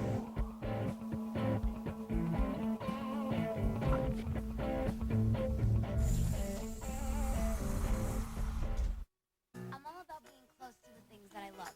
My friends, my phone, and definitely my milk. Which is why I'm all about Borden. It's made locally in my hometown and close to yours. That means I don't have to drive it very far. Which is good for the planet and even better for the taste buds. Being close means it's super fresh and seriously delicious. Tell Mom to look for Elsie. Hey, if it's Borden, it's got to be good. Frozen rain continues to fall here at Cajun Field. Westgate 6-0 as they lead it. We'll continue with the Livingston Parish Convention and Visitors Bureau halftime show after this on the Cox 4 Game of the Week.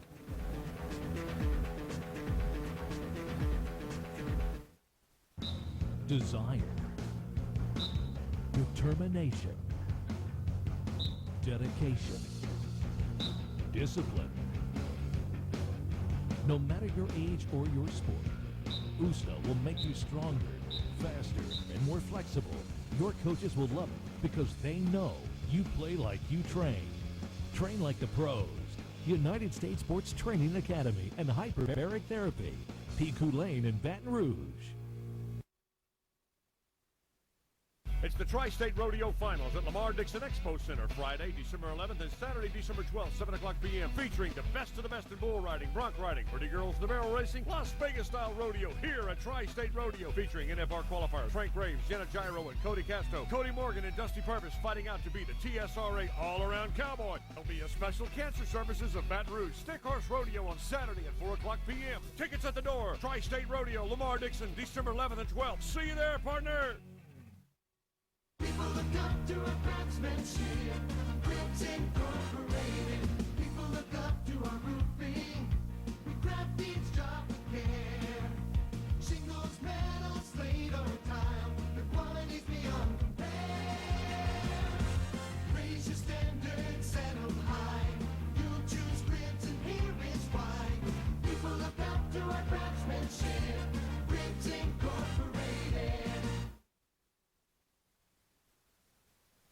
Come shoot for savings at Sterling Chrysler Dodge Jeep in Opelousas for great deals like these. Take $7,000 off an 09 Jeep Wrangler. How about all 09 Dodge Chargers and all 09 Chrysler 300, $7,000 off. An 09 Dodge Ram 1500 Crew Cab, $12,000 off. And an 09 Dodge Ram Heavy Duty 2500, $13,000 off. So don't let them stuff you like a turkey. Come to Sterling and Opelousas for a feast of savings.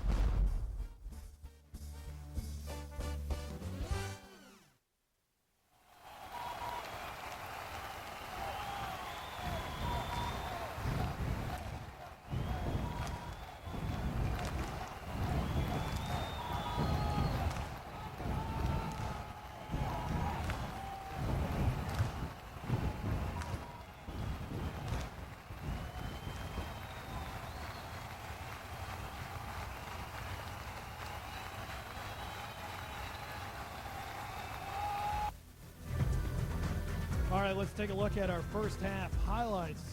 And a big run here by Brandon Melville. That kind of set the tone for the first half as Westgate, big run there. Nice tackle, though, by Rummel to save a touchdown.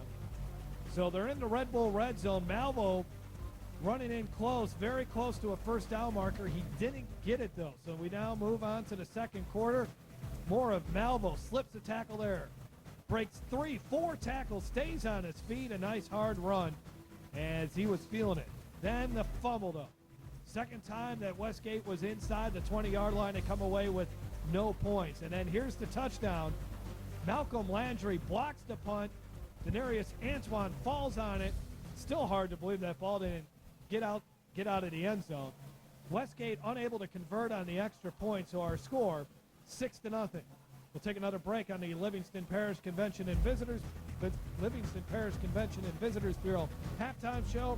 And when we come back, we'll talk more about what Rummel needs to do in the second half to win and what Westgate needs to do to hold on to this 6-point lead.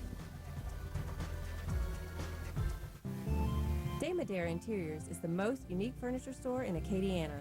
We offer quality handcrafted pieces from across the globe. Come in to view our newly stocked showroom. Dining tables, TV consoles, beds, accent pieces, sofas, and so much more. Need a custom design piece? Our design team can help you create one-of-a-kind furniture that's perfect for your dream living space. For a full home decor makeover, let Damadare Interiors be your makeover destination. If you're looking for the skinny on high-def flat-screen TVs, come to AVI. For advice on Dolby Digital surround sound systems, Trust AVI.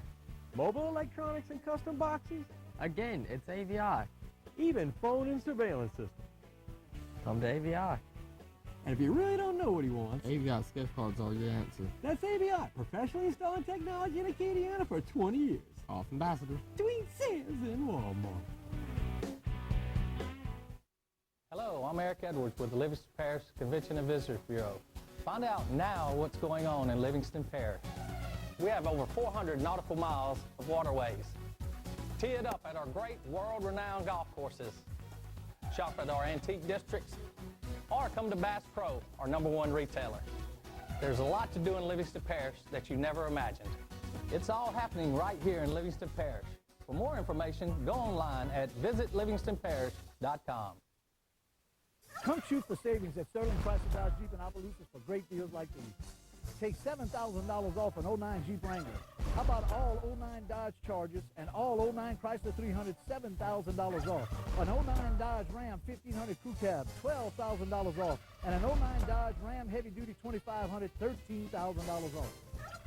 So don't let them stuff you like a turkey. Come to Sterling and Opelousas for a feast of savings.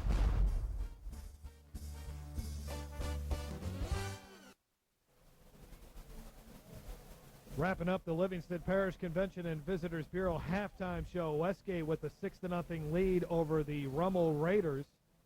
For one of these two teams, the winner will advance to the state championship game for the first time in the school's history. Let's look back at our keys to the game, brought to you by Home Furniture. Well, for the road team, the Rummel Raiders, they need to slow down Deontay Spencer.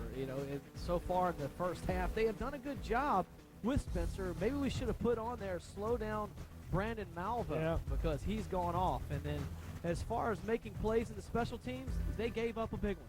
and that would cost them 6. For Westgate, win the field position battle. They've done that by being able to move the football in the rushing game and grab an early lead. It wasn't real early, but it was in the first half. So here we are with a 6-0 lead in the first after the first half is over. Let's look at how these two teams got to this point. First of all, for Rummel, they beat Captain Shreve in the first round of the playoff games. That is a 1 versus 32 matchup. And you see, Rummel only wins by 7 points. They scored all 10 of its points in the first quarter, and they only had 135 total yards. Then, week 2, they beat Jesuit 14-7, scored the winning touchdown with 12 seconds left as quarterback Damian Williams threw an 11-yard touchdown pass to Corey Murphy. And then last week, probably Rummel's best performance of the season as they beat Hanville 24-7. Ahmad Brown had 123 yards on the ground in that game.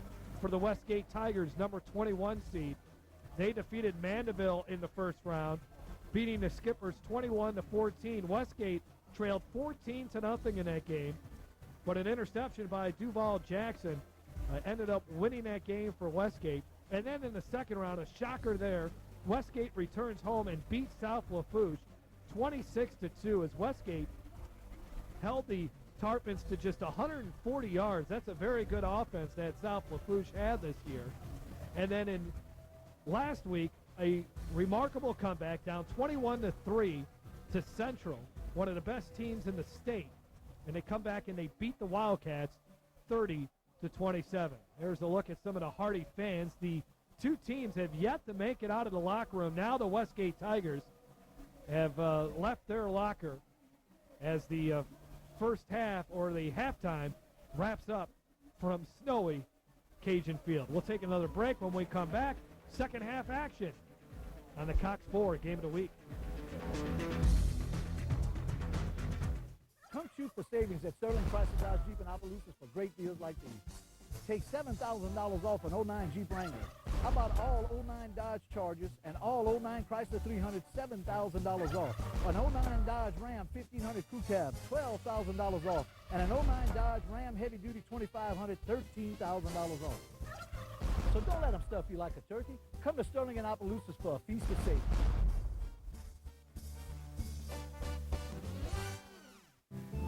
Damadare Interiors is the most unique furniture store in Acadiana. We offer quality, handcrafted pieces from across the globe. Come in to view our newly stocked showroom. Dining tables, TV consoles, beds, accent pieces, sofas, and so much more. Need a custom design piece? Our design team can help you create one-of-a-kind furniture that's perfect for your dream living space. For a full home decor makeover, let Damadare Interiors be your makeover destination. When you see this, you're going to save a ton of this. But you don't have much of this. So hurry to your Super Chevy dealer's giant year-end red tag event going on right now. Get $4,500 cash back on brand new Silverados and Tahoes. Or get $500 cash back and get 0% for 72 months. Plus, get rock-bottom red tag prices on every new Chevy at your Super Chevy dealers today. The mixed precipitation continues to fall at Cajun Field. Jeff Palermo, Joe Davis, and Bobby Taylor at Cajun Field on the campus of the University of Louisiana. And we have to thank UL for allowing Westgate and Rummel to play this semifinal matchup here. I was a little, I was asking some of the locals around here, how many playoff games have they ever played here? You would have thought maybe you might want to play some games here. Really just the Jamboree at the beginning of the season. The Kiwanis Jamboree is the only high school football game played here. And this is a great venue to have a high school football game. If the weather conditions were a little better, you'd have a lot more fans in the stadium, and it would have a great atmosphere in this contest. So, again, UL came up to the plate, and they've knocked out a home run here for Westgate and Rummel for them to play in this game. Well, fortunately for the fans of the Westgate Tigers and the Rummel Raiders, Cox 4 has stepped up to broadcast this football game. And with the weather the way it is, we're making it a very safe evening for the fans that can watch this game on TV, because the less of people that are out on the roads tonight, probably the better. Right, especially with you driving. I'm a little worried about you. No, you know that. Speaking of which, if you're out and about this weekend, and we want to remind you, one of our sponsors, De Madera, and you'll see the commercials throughout the broadcast, De Madera is now located on West Pinhook, where they were originally. They've moved back. They are on Pinhook. So all you Westgate fans that are living out in the New Iberia area, much easier travel for you to the Pinhook location. De Madera, an import company. They import furniture from all over the world. Really neat accessories, and they've also combined it with an artisan's bazaar. Features a local artist with a paint, sculptors, what you name it, potters, they're there. All in one store, 610 West Pinhook next to Roost Chris. De Madera. I want to thank some of our other sponsors. Domino's Pizza, once again, supplying the pregame food for our crew, and it came in handy. That is the last warm, that oven-baked sandwich so good. is the last warm thing I have felt last 4 hours. Yeah, and it was warm, brother. Yeah, so it's gone now, though. Thanks again, Domino's. We're going to miss those. Of course, this is our last broadcast, Joel, and it's been a fantastic season. And some of the other sponsors we'd like to thank, Cribs Incorporated, Farm Bureau, U.S. Marine Corps, let's see, Borden's, the Marine Corps, Raising Cane's, Borden, of course, De Madera. Who's that? Sterling Automotive, Aerial Access Equipment, which has supplied us the lift for our end zone camera all season long, except for tonight, because Best we view didn't of need the it. house. Best view of the house. Best view. There's no doubt about it. And Livingston Parish Convention and Visitors Bureau. I want to thank all of those folks, Red Bull, Motion Marketing, and Mellow Joy. I think that catches all of our sponsors at the Cox Ford Game of the Week. U.S. Marine Corps, definitely. And we'll see the collisions of the week coming up at the end of the third quarter. But let's send it down to the field. Bobby Taylor has the Louisiana Dairy Board sideline report. Yeah, Jeff, I spoke to Coach Roth of the Rummel Raiders before this third quarter could get started.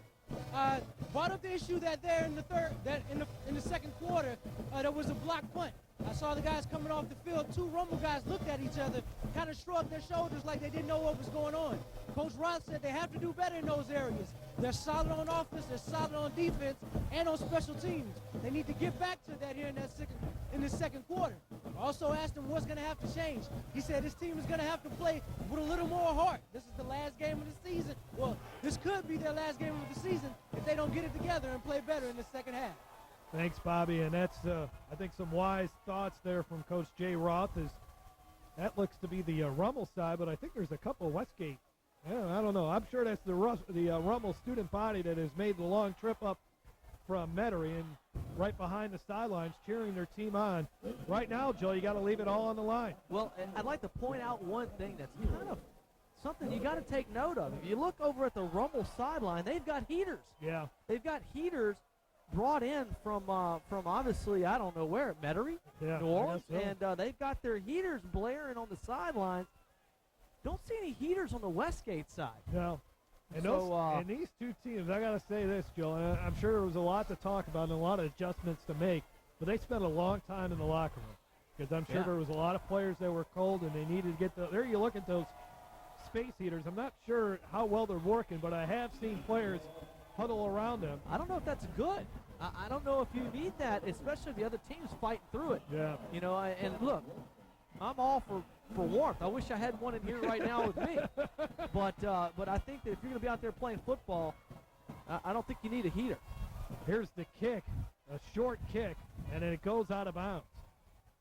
Well, they started that off in the first half with the kick out of bounds. Rummel's opening kick was out of bounds as well, so we start the second half the same way. Strategy. That's all about strategy. Looks like snow is falling once again. We've gone from the rain to the sleet, freezing rain, snow, back to freezing rain. It's kind of been mixing back and forth. Well, and that is snow. I can say that, being from the Midwest, that's snow. Well, I'm not a meteorologist, but I'll tell you one thing. I'm surprised you spit that word out with your lips so cold. Well, it's not just the lips, brother. My tongue's frozen too. I'm not a meteorologist, but I'll tell you one thing. It's all cold no matter what it is. Tonight, it's all cold.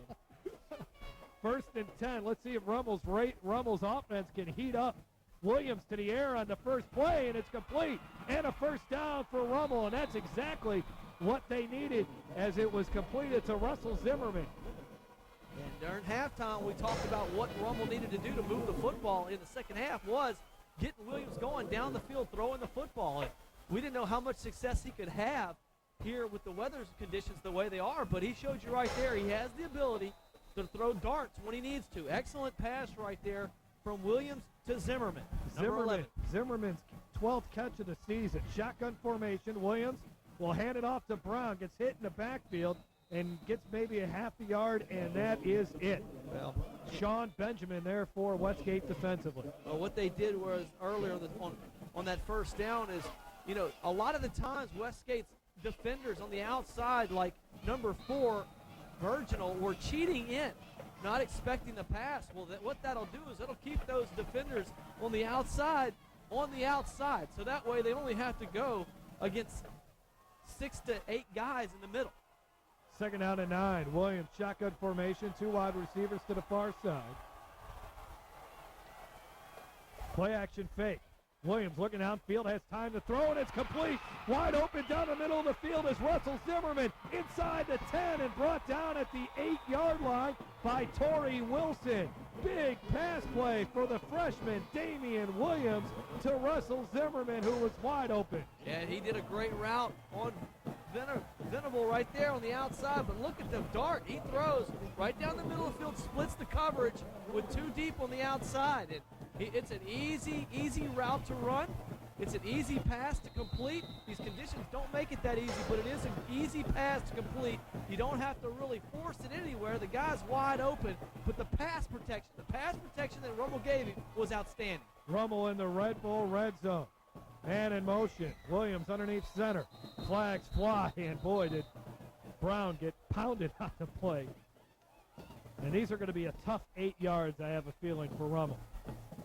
Well, if they can continue. Did they call timeout before? I guess they did. They didn't like the defense that Westgate was showing, the play that they had called against them. Timeout Rummel, and the white flakes are falling, Joel. Yeah. I mean, it is a winter wonderland here at Cajun Field. And I'm stuck in a booth. It's not cool at all, man. I want to go out there and play in the snow. If I'm going to be cold, I'd like to be in the snow at least, you know? Joel, this is the 5th year I think I've been doing high school football in Louisiana, and usually you may have 1 or 2 games with rain, and you know as the season gets on, it's going to get colder. Yeah. But this has been the craziest weather year for high school football that Louisiana has seen in a long time, and I think it's only appropriate that we have snow on the final game of our broadcast anyways. No snow in the Superdome next week. If we do, then we really got a story. First and goal at the 9. Handoff. And a good hard run by Brown gets him a couple yards before Westgate's defense converges on him. Coming off the bottom of that pile, number 21, Eugene Livingston, the leading tackler for Westgate. Second and goal at the 7. It shows you the toughness of this Westgate defense. Yeah, they gave up a couple of big plays in the passing game, but what you've noticed about their defense, once they finally get their hands around you, you don't go forward any further. What? You typically go backwards, and you know, Ahmad Brown is an outstanding running back for Rummel, but once he's hit, he goes backwards. Terrence Jones, the running back this time, along with J.J. Brown. Second and goal at the 7. Brown's the fullback. I think Rummel goes to the air again. Damian Williams underneath center, and he does. Play action fake, under pressure, throws, and it's almost intercepted on the play by Livingston. Was trying to hit Brown in the flat, and a great effort, but good pressure really screwed up the timing of this play. Yeah, absolutely. Number 17 got in there and put pressure on the quarterback. He had him wide open. He could have just gotten him the football. But look, don't close your eyes to J.J. Brown and Torrance Jones. These are guys that have rushed the football all season. I know it was a good call on your part to say that he would go in the air again, but Jones has 4 touchdowns, 585 yards rushing, and J.J. Brown, 522 yards, 4 touchdowns on the ground. Those guys can get it done. Third and goal at the 7. Quick pass on the slant. It's complete. Touchdown. Touchdown, Rummel, but there is a flag. Corey Murphy makes the catch. It would be his 4th touchdown if the play stands, but let's wait a second.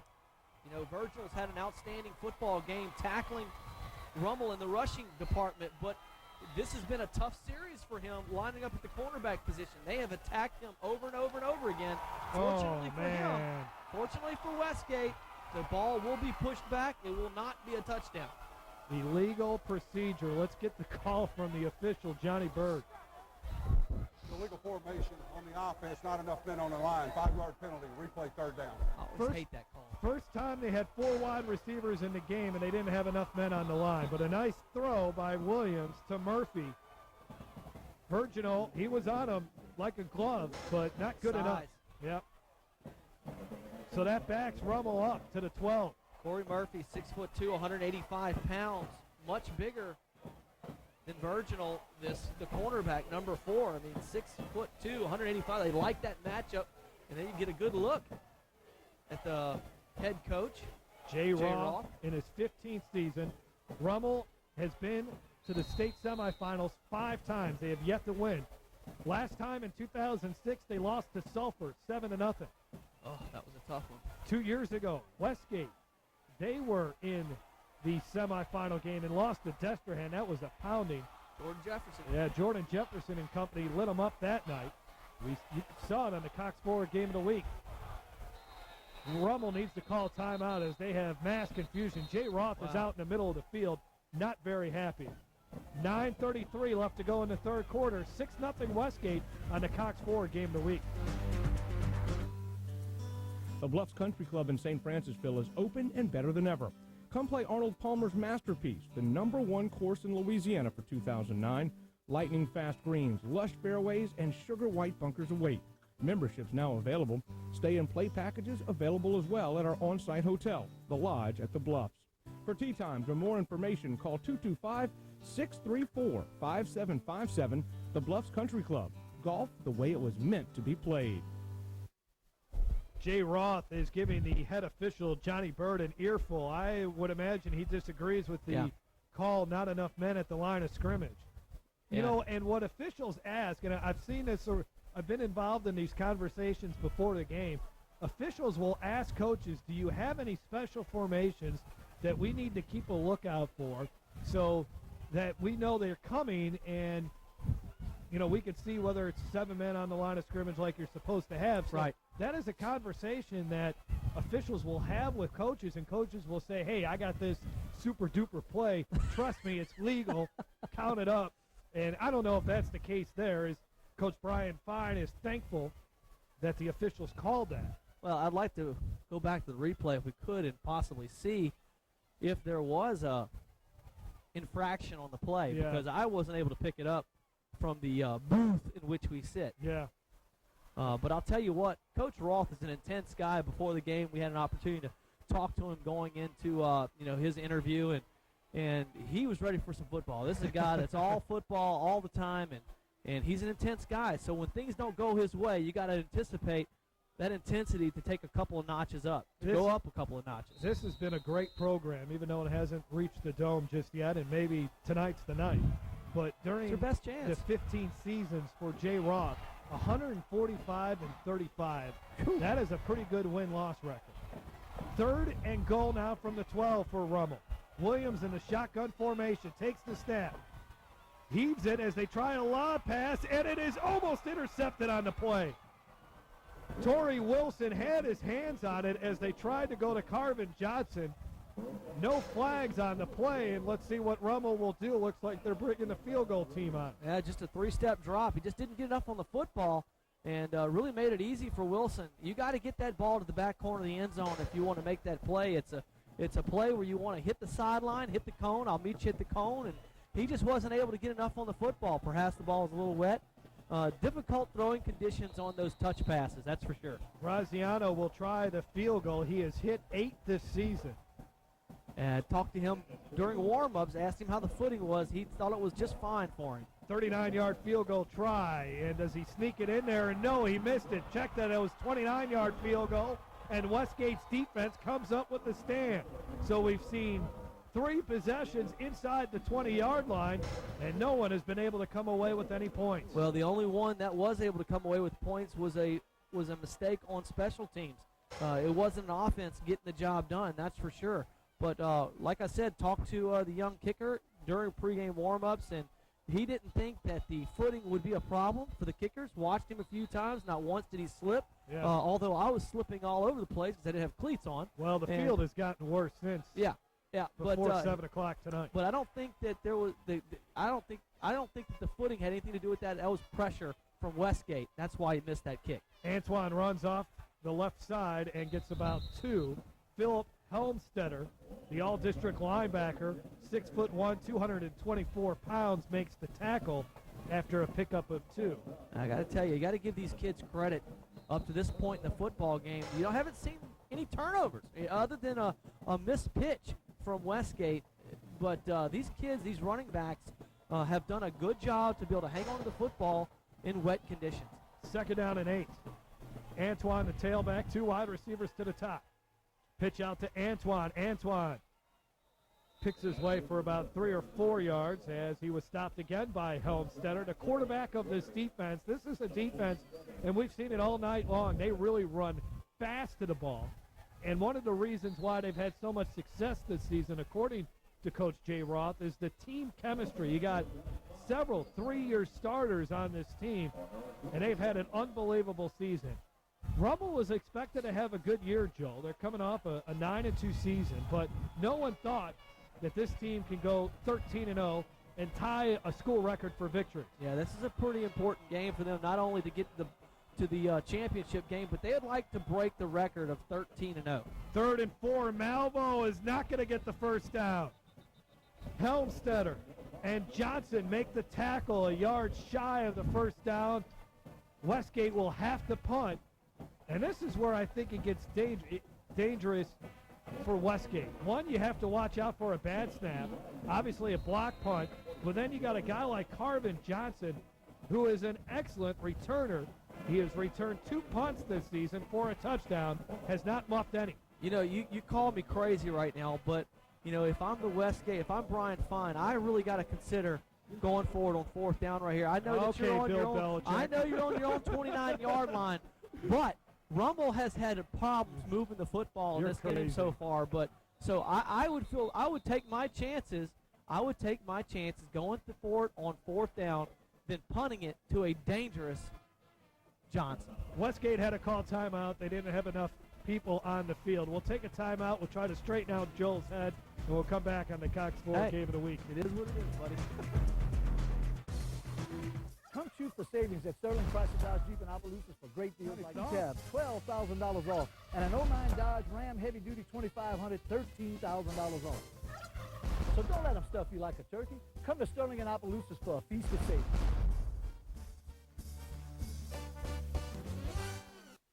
Fourth and 1, Westgate will punt it. They will not take Joel Davis's advice, which I think is crazy. You got 1 yard. Rummel hasn't done anything with the football. Well, let's see what happens. Oh, high snap over Virginal's head. He couldn't handle it and tries to punt it away and somehow does, and then picked up by a Rummel player at the 30, and they return it to the 25 after a big hit. What a crazy play. It appeared, let's see who ended up picking up that football and running with it. Michael Langley, but what a play. And, Joe, you were right. They should have gone for it. They'd be in a better situation. They'd have been in a better situation if they'd have gone for it. They'd probably have a first down. But give credit to this young man. How did he get that off just to get off the side of his foot? That's how he got it off. Oh, man.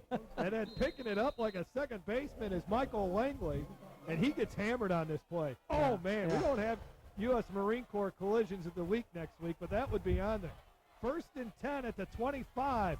Brown loses a yard. As this Westgate defense is just relentless. Datrin Turner and Eugene Livingston in on the stop. The longer this game goes on, the more frustrated Ahmad Brown's going to become, because this is a guy that used to being able to find and pick his hole. But look at number 21, seal that edge defensively. He knows exactly, and that's what it is. Good defense, you can have all the athletes in the world, but if you don't play sound fundamental football, you're not going to be a good defense. You can have great guys on every spot on the field, and you'll be able to run places, but good offenses can trick you. So if you do your job, and you can be a good defense. 2nd and 11 at the 26. Back to pass, throwing, and it is complete once again. Wide open is Russell Zimmerman, And he has very close. Yeah, he's got a first down, huh? Wow, Zimmerman showing some excellent range with his hands. And look at this right here. What a nice pass. The pass protection is outstanding. They can't run block, but they can sure pass block. Look at this. Look at this catch. Let's go down to the sidelines. A Louisiana Dairy Board sideline report with Bobby Taylor. Yeah, Jeff, I told you I was talking with Coach Jay Roth coming out of halftime. Another question that I asked him is, hey, Coach, you know, you going to change anything up for the second half? He told me we're going to do it pretty much the same. But as you can see, anyone who watched that first half knows that play calling so far this second half has been quite the departure from what they were doing in the first half. They ran every play. Now they're passing it, getting first downs that way. And Russell Zimmerman is having a big second half. That's the third catch in this half. He had only 11 receptions coming into this football game. So that would make Jay Roth a liar. First right? down and 10 at the 15. Inside the Red Bull red zone is Rummel. Brown just nothing doing on the run. Livingston and Turner there once again. Datrin Turner, the senior, he's had a great career at Westgate. Second team all-district player a season ago. Well, watch number 21 just get in here and then plug that hole, but the key is coming from the backside. Coming from the backside, the defensive end is just flying down the line of scrimmage, and Ahmad Brown has no chance. He's got one guy hanging on his back while the linebacker is plugging the middle. So there's nowhere for him to run, and he's getting frustrated. Second down and 10. Keep your eye on Russell Zimmerman at the top of your screen. Barnes is the player in the wingback position, and they pitch it out, and nothing doing this time for Jones. Jones might have lost the ball, and he did. Westgate's got it. Coming away with the football is Torrance Benjamin, the big senior, and Rummel is denied again. And he's taking it all the way to the sideline with him and handing it to the closest umpire on the sidelines here. So right here, watch the penetration. Oh, big hit. Unbelievable penetration for that Westgate Tiger defense. And Virginal came in and laid it. He laid him out, and the ball was just never secured. And we just talked about these young guys being able to hang on to the football in these tough conditions, and right there, he was not able to hang on to the football turnover. So each team has now turned it over once, and Westgate has it at its own 23-yard line. And a flag flies. Delay a game or illegal substitution? Or illegal substitution is the penalty. Well, the pressure is on now, Joe. You can start to feel it. You got 5:08 left to go in this third quarter, as we'll hear from Johnny Bird. Dead ball, illegal substitution, 12 men on the field on the offense, 5-yard penalty, still first down. Well, a couple of plays ago, they only had 10 men on the field, and they had to burn a timeout. Now they had 12 men on the field, and it cost them 5 yards. You know, we're sitting here complaining about how cold it is, but I don't see those NFL referee costumes on these guys with the long pants and the thick. Those guys must be freezing. They're from Shreveport. They're used to this. Oh. Gets cold in Shreveport? Yes, it does. Of course, Brian Fine, the head coach at Westgate, coached at Farmerville, and he told me before the game, hey, I've been through this before. Yeah, farmers don't get cold. First down and 15 now. Malvo better hold on to that football. He loses a yard or two. And Philip Helmstetter, the senior, he's saying, I want to play one more week. Makes the tackle there. Right here on your Sterling replay. Malvo luckily hangs onto the football right there. And a good tackle by that Rummel defense. Great pursuit of the football. But if you hear any funny things going on in the booth, it's me and Jeff doing calisthenics to try to keep warm. So we apologize for that. Second down and 15. Malvo dots the I. 2 wide receivers. And they're keeping on the ground to Antoine, only a yard or two. Little dive play by the fullback right there. Just an easy A-gap rush. Didn't pick up a whole bunch of yards. And looks like Antoine getting up a little slow. He's taking a pounding inside against that big Rummel defensive front. John Bertucci, junior defensive lineman, makes the tackle.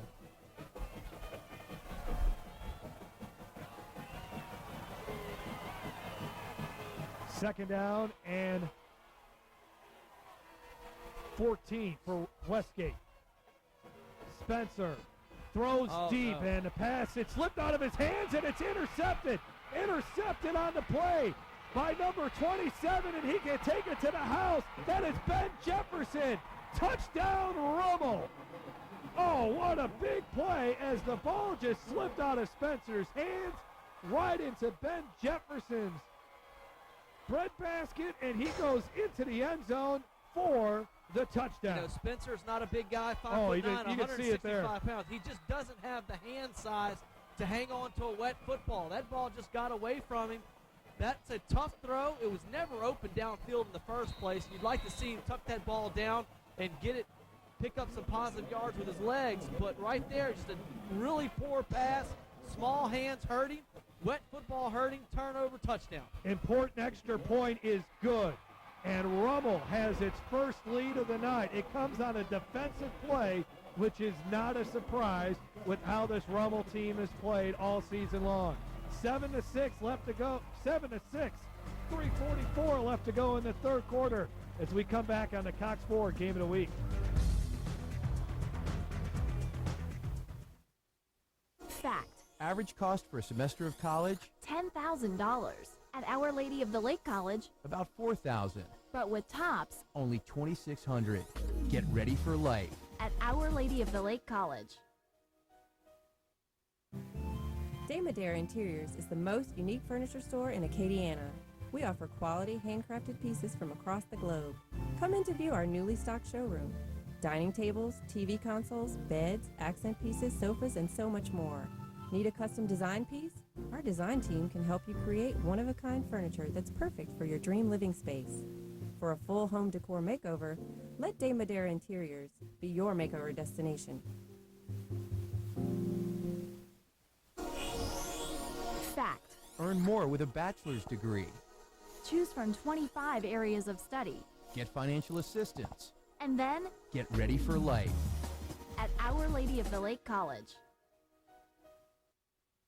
The complexion of this game has changed after the 27-yard interception return by Ben Jefferson. Third down and long. Westgate decides to go to the air. Spencer loses the grasp of that football as he was trying to throw it, and now Westgate's offense, well, they having trouble handling this football, and it's going to be a huge loss. Westgate just couldn't get anything going there. Fred Joseph got hammered on the play at the 11-yard line. Let's go down to the sidelines for a Louisiana Dairy Board sideline report. Well, Jeff, in pregame warm-ups, I was watching Dante Spencer throw that ball around. And as a matter of fact, Coach Fine was standing right next to me. He threw a pass, it wobbled just like that. I kind of looked right at Coach Fine. He gave me a look, kind of like, a nod of his head. I thought he wasn't going to throw the ball at all with Spencer this game. But apparently they needed to try to mix it up on the field. Maybe they'll stick to the run now. I guess so. Well, they're only down by one, so no need to panic. 1st and 10 at the 12. But now you got to go up against a very stingy Rummel defense. Only a yard there for Malvo. Well, you say that they've got to maintain their composure. Well, they've already lost their composure. You saw that on the kickoff return. Not fielding the football correctly. The wrong guy fields the football, lets it hit the ground. The ball should never hit the ground in the first place. You come up, field that football, and you get a nice running catch, and you can start moving up the field. There's no reason to let that football hit. Once it hit, then he almost fumbles the ball on the hit. They're very fortunate to have hung on to the football and that they have the football. 2nd down and 10 at the 13. Shotgun formation now. Spencer with Malvo in the backfield with them, and they hand it off to Malvo. Malvo, they try a little trap play there, and they only get a couple yards to the 16. Well, delay handoff right there to Malvo. And Malvo hits the hole hard, but doesn't have the same running space that he had earlier in the first quarter. They're looking back at a few plays that they didn't score on and had the ball inside the 20-yard line twice. Came away with nothing, and their special teams gave them their first 6 points. Now their offense hasn't done much here in the second half. They need to do something with this possession. This is a big third down play.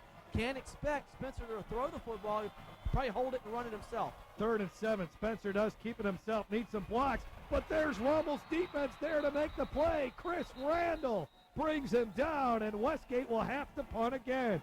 And right now, Rummel has the battle of the field position on its side. You can see the momentum is squarely on their side of the field. And Spencer didn't look like he wanted to mix it up too much with the Rummel defenders. Right here, he looks like he's running hard. His wide receivers do a poor job blocking. Well, a couple of them did. One had one good block, but they didn't do a good job blocking. He didn't want to go toe-to-toe with those guys, and he kind of backpedaled at the last second. Didn't pick up anything. Segan Virginal to punt. Now, again, Westgate doesn't have enough men on the field. They can't be burning too many more timeouts, especially with them trailing by a point. Virginal's got to get it off in a hurry, and he does. No flag as they nearly hit him. Johnson from his own 47. He's very dangerous. Into Westgate territory. Across the 40 to the 35, 25-yard line. There is a flag down as he's finally down inside the 20-yard line, and that Rummel sideline is going crazy as you see those fans. They've been waiting all night to cheer for something, but this play may be coming back. Well, Carvin Johnson, a man amongst boys out there, was able to elude a bunch of tacklers. However, the block in the back is going to cost them big. And fortunately for Westgate, Rummel will be backed up close to the 50-yard line. The flag is at the 40. Block in the back on the receiving team, 10-yard penalty from the spot of the foul, first down. The ball will be at midfield for Rummel to start offense. That will back it up all the way to the 50-yard line. Well, this is where Westgate's defense needs to come up with a turnover, Joel. Now, they've played excellent defense at this point. The only thing Rummel's had going for them here in the second half was the passing attack. They still can't run the football, but Virginal has to do better in covering Zimmerman. Well, it will be interesting to see. Now, Wildcat formation if Rummel will keep throwing it. They keep it with Brown here, and he's got some room to run. He's got a first down to the 35 and then shoved out of bounds at the 30-yard line, a pickup of 20 yards. Tyler Jackson finally caught up to him, but a huge run for Ahmad Brown, his longest carry of the night. Well, the ability of them to throw the football down the field is now starting to open up those running lanes. Ahmad Brown has had zero area to run the football. Looks like he's a little slow right there. He's kind of taking his time, doesn't want to slip. But Ahmad Brown, that's the biggest play tonight for Brown. But you have to look at the passing game that opened up the ability to rush the football here in the second half. Under a minute to go in this third quarter. Rummel driving, Brown in the Wildcat formation. Barnes the fullback. They send a man in motion. They fake the handoff. Brown has it. And only 2 yards that time. Ball comes out loose, I think. Westgate says they have it. There's a scramble for the football. Now the official says that Brown was down as he gets 2 yards. And that may be the final play of this frigid third quarter. Now, right here you see Brown. It's the same play, Wildcat, but different direction. Yeah, well, he did look like he put the ball on the ground, but they were able to get the ball back. Brown did put the ball on the ground, but they were able to get the ball back. It looks like Rummel will let the clock run. So 12 minutes left in someone's season, 12 minutes for someone to go to the Louisiana Superdome for the first time. We'll take a break. It's now time for our collisions of the week as we look back at last week's thriller between Catholic of New Iberia and Redemptress.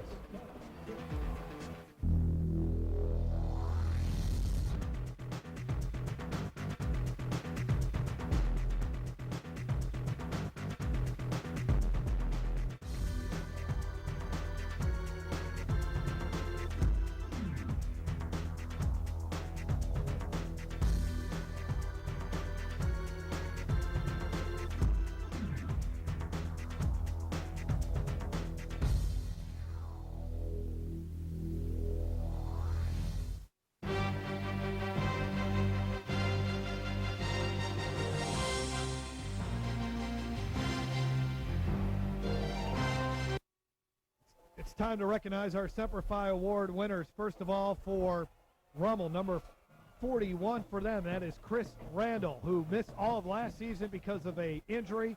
He's back this year, and he's played a heck of a football. And then for the Westgate Tigers, the defensive end, Datrin Turner, never missed a day of practice, and he's probably one of the unsung heroes of this Westgate defense. Second down and 8 Play action fake. Williams to the air. He's got all day. Throws it over the middle. Wide open. Oh, no, there is a defender down there. Oh, he was going to be wide open as they tried to hit number 11, Russell Zimmerman, but back there defensively was Kendrick Porter. Yeah, Kendrick Porter came over late. He was on the outside, and then the seam receiver busted open, so he came over for a little help and almost picked this football off. That pass, you have to get that down a little bit lower on those seam patterns. You could see that was open, but he just let it hang up there for a little bit too long, let the defender to come into play. Didn't see Kendrick Porter with this pole in my face. I'm sitting there looking at Zimmerman wide open, and then Porter comes around this pole. Unfortunately, nobody that's here can see the pole, but you're right. You have a giant pole right in your face. 3rd down and 8. Not to make excuses or anything. Williams rolling out, throws a wobbly duck there, and he misses his intended receiver, J.J. Brown. Yeah, that was just overthrown. Wouldn't have picked up a first down even if he had completed it. But right here, it's a design rollout, a little fake right there to the halfback, and it's just a rollout. You can see right there the ball flooded away from him. 4th down. Let's see what Jay Roth and company decide to do. You got to go for it. Yeah. You're not going to kick it. It's 4th and 2. And, manageable down and distance. You got many things that you can go for here. Ahmad Brown's had some success in this possession rushing the football. But to me, I think you got to let the youngster maybe possibly hang on to it and just kind of run right up the gut with it. It's actually 4th and 8. Williams back to pass. Under pressure. Feels it. Gets away from it. Still on his feet. Now looks like he's going to run for it. Needs one man to beat, and he doesn't. Doesn't get it. Good open field tackle by Sean Benjamin prevents the Rummel first down. What did I say, 4th and 2? You said 4th and 2, and he's going to be 2 yards short. Well, that would be a lot different. 4th and 8, wouldn't it? I'm telling you, man, I can't see a thing up here. I can't see the sticks. I can't see the yard marker. It's a crying shame. Did you see Damian Williams, though, make something out of nothing? But I told you they should use his legs in the first place, whether it be 4th and 2 or 4th and 8. They haven't really used his legs tonight. They finally did, and came very close to picking up that first down. Westgate, got to give them credit. They're able to overcome a mistake in the defense and to really fight hard to bring Williams down and not giving up the first down. Double tight end look for Westgate as they hand it off to Malvo. Malvo looking off the left side, bounces off a couple of tacklers and gets to the 24-yard line before he's hit on the play. And there defensively for Rummel, Chris Randall, our Semper Fi Award winner for Rummel, and Philip Helmstetter, who's been in on virtually every tackle of this second half. Wow, what a tale of two halves so far. You know, in the first half, it looked like Westgate's offense, their speed could stay with, if not be a little bit faster than that Rummel defensive speed. Here in the second half, Westgate just seems a step slower than Rummel as far as speed and athleticism. 2nd down and 8 for Westgate. I formation, Malvo to tailback. And they hand it off, and nothing doing there. Denarius Antoine was getting a lot of running room in the first half, but as you mentioned, Joe, Rummel's defense has come to play in the second half. And, you know, even Bobby talked about it in the first half when he was down over at the Rummel sideline, and they were talking about how no one's been able to move the ball against them like Westgate was in the first half. Yeah, Westgate just came out, smashed him in the face a little bit, and it looks like it woke Rummel up here in the second half. And perhaps something Coach Jay Ross said in the halftime really got in their ear and got in their head emotionally. They fumble the snap, and now Rummel says they have it, waiting for an official call. Raiders football. Another turnover for Westgate, the third of the night for the Tigers, and this one could be a very costly one. Well, the good thing for Westgate is they're able to play excellent defense. Right here, problem with the snap. Spencer is not able to hang on to the football for whatever reason, and Rummel's able to jump on it and get excellent field position up by 1 point here in the fourth quarter. You're Westgate. You got to keep your head up. You can't get too disappointed in what you're seeing. Know that your defense is going to play well. I think if you're Rummel, though, you got to strike quick. Try another one of those little slant routes. You got your best receiver out there in Cody Murphy. Of Corey Murphy. He's an outstanding receiver, but they're doubling up on him right now. Pass a little bit too high for the intended receiver as he was trying to hit Max Smith, the senior tight end. Well, the reason why they had to go to the tight end is Corey Murphy on the outside, number 15, who is their leading receiver, was double covered, had man low, man high, not going to be able to complete the ball to him. But right now, the ball is just sailing on the young quarterback. Right there, you get a good look at number 17, Damian Williams, just a freshman. On the season, has completed less than 50% of his passes, 3 touchdowns, but what he doesn't do is turn the football over. Only 2 interceptions on the season. Ahmad Brown, the tailback. And he gets to carry off the right side. He's got a little seam, and he gets up to the 20. Gets about 3, 3rd down and 7. They would really like to get a touchdown here. A field goal. I mean, it helps. Obviously, it puts them up by 4, but a touchdown could be very tough for Westgate to not only get into the end zone, but then try to convert a 2-point conversion. Well, it's almost as if these teams change uniforms at halftime. And what you're seeing right here in the second half is what Westgate was able to do in the first half. Move the ball inside the 20s. And right now, Rummel's playing on Westgate's side of the field with the turnovers. So far, so good for Westgate, able to hold them to no points except for the touchdown on the first drive.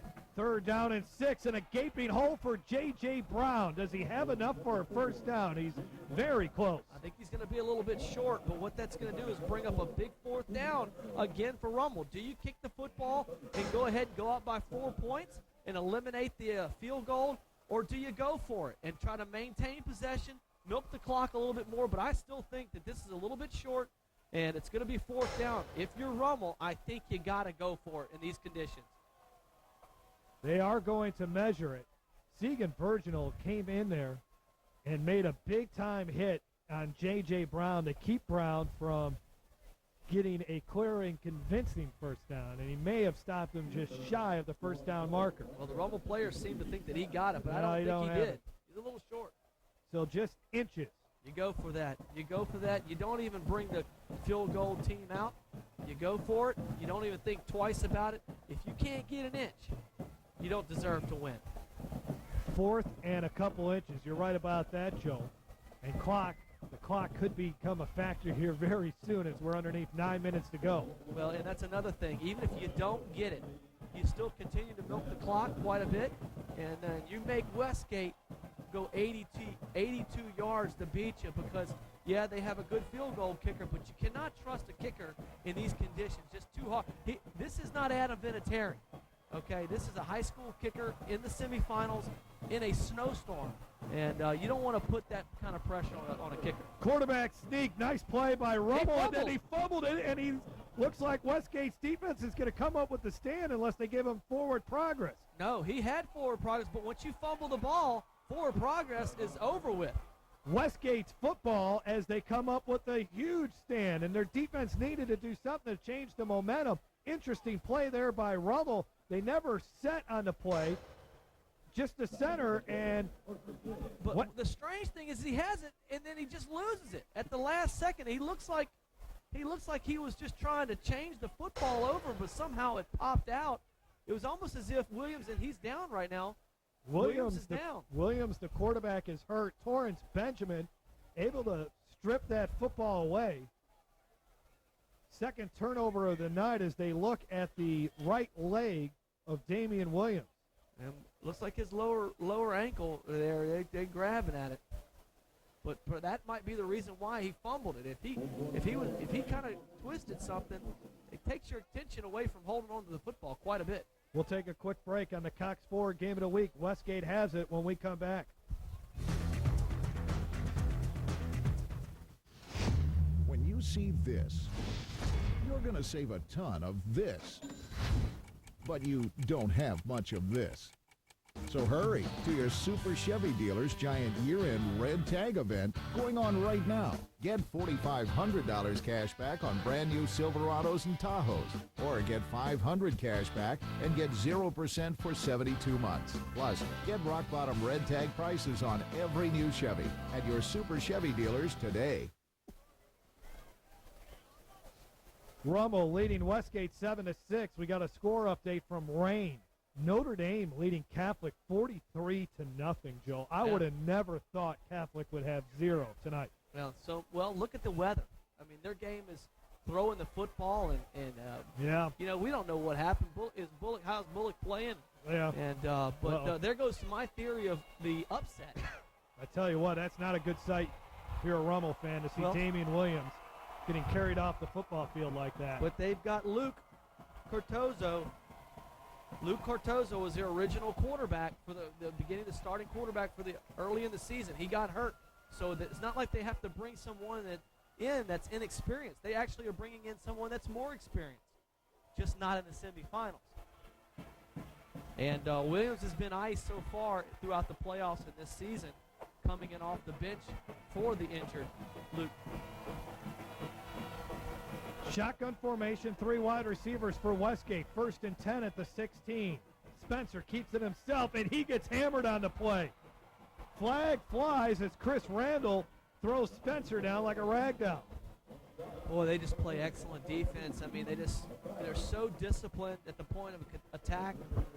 Nobody tries to do anybody else's job. They do what they're supposed to do, and there's just no lanes for Westgate to run the football right here in the second half. A legal formation as Westgate's offense is just stuck in neutral. And you've said it a couple times in the second half, Joe. It's like the two teams changed. I mean, Westgate's offense. Motion on the offense. Penalties decline. 2nd down. Westgate's offense was able to move the chains throughout the first half, and Rummel's offense couldn't do nothing. Now it's Westgate's offense that can't do anything as the snow is really coming down here at the frozen swamp. And the most frustrating thing about it is you look up at the scoreboard, you're down by a point. Yeah. And all you got to do is just move the ball a little bit, and you put yourself in position to win the game. You're not moving it against this Rummel defense right now. Carvin Johnson and John Bertucci blew that play up, and it's 3rd down and 10. They're going to have to open it up, Joe, and I know Coach Brian Fine is a little worried because when he tried to open it up, Spencer throws the interception, and Rummel returns it for a touchdown, but the running game is not working. Yeah, well, you need to find something. A reverse or something to get you going. You got to come up with something, a gimmick, something to possibly try to weaken that Rummel secondary because they're cheating the line of scrimmage. I mean, they've got 9 guys in the box, and they're not concerned about the passing game at all. You've got to be able to throw the football to loosen them up. 3rd and 10. Spencer trying to keep it. He fumbles the football. Rummel looks like they got it. Waiting for an official call here. I think Westgate got back on that football. I thought Spencer pulled that football back. And he did. Spencer somehow got that football, or if it wasn't him, then it was Trey Pellerin, the offensive lineman for Westgate.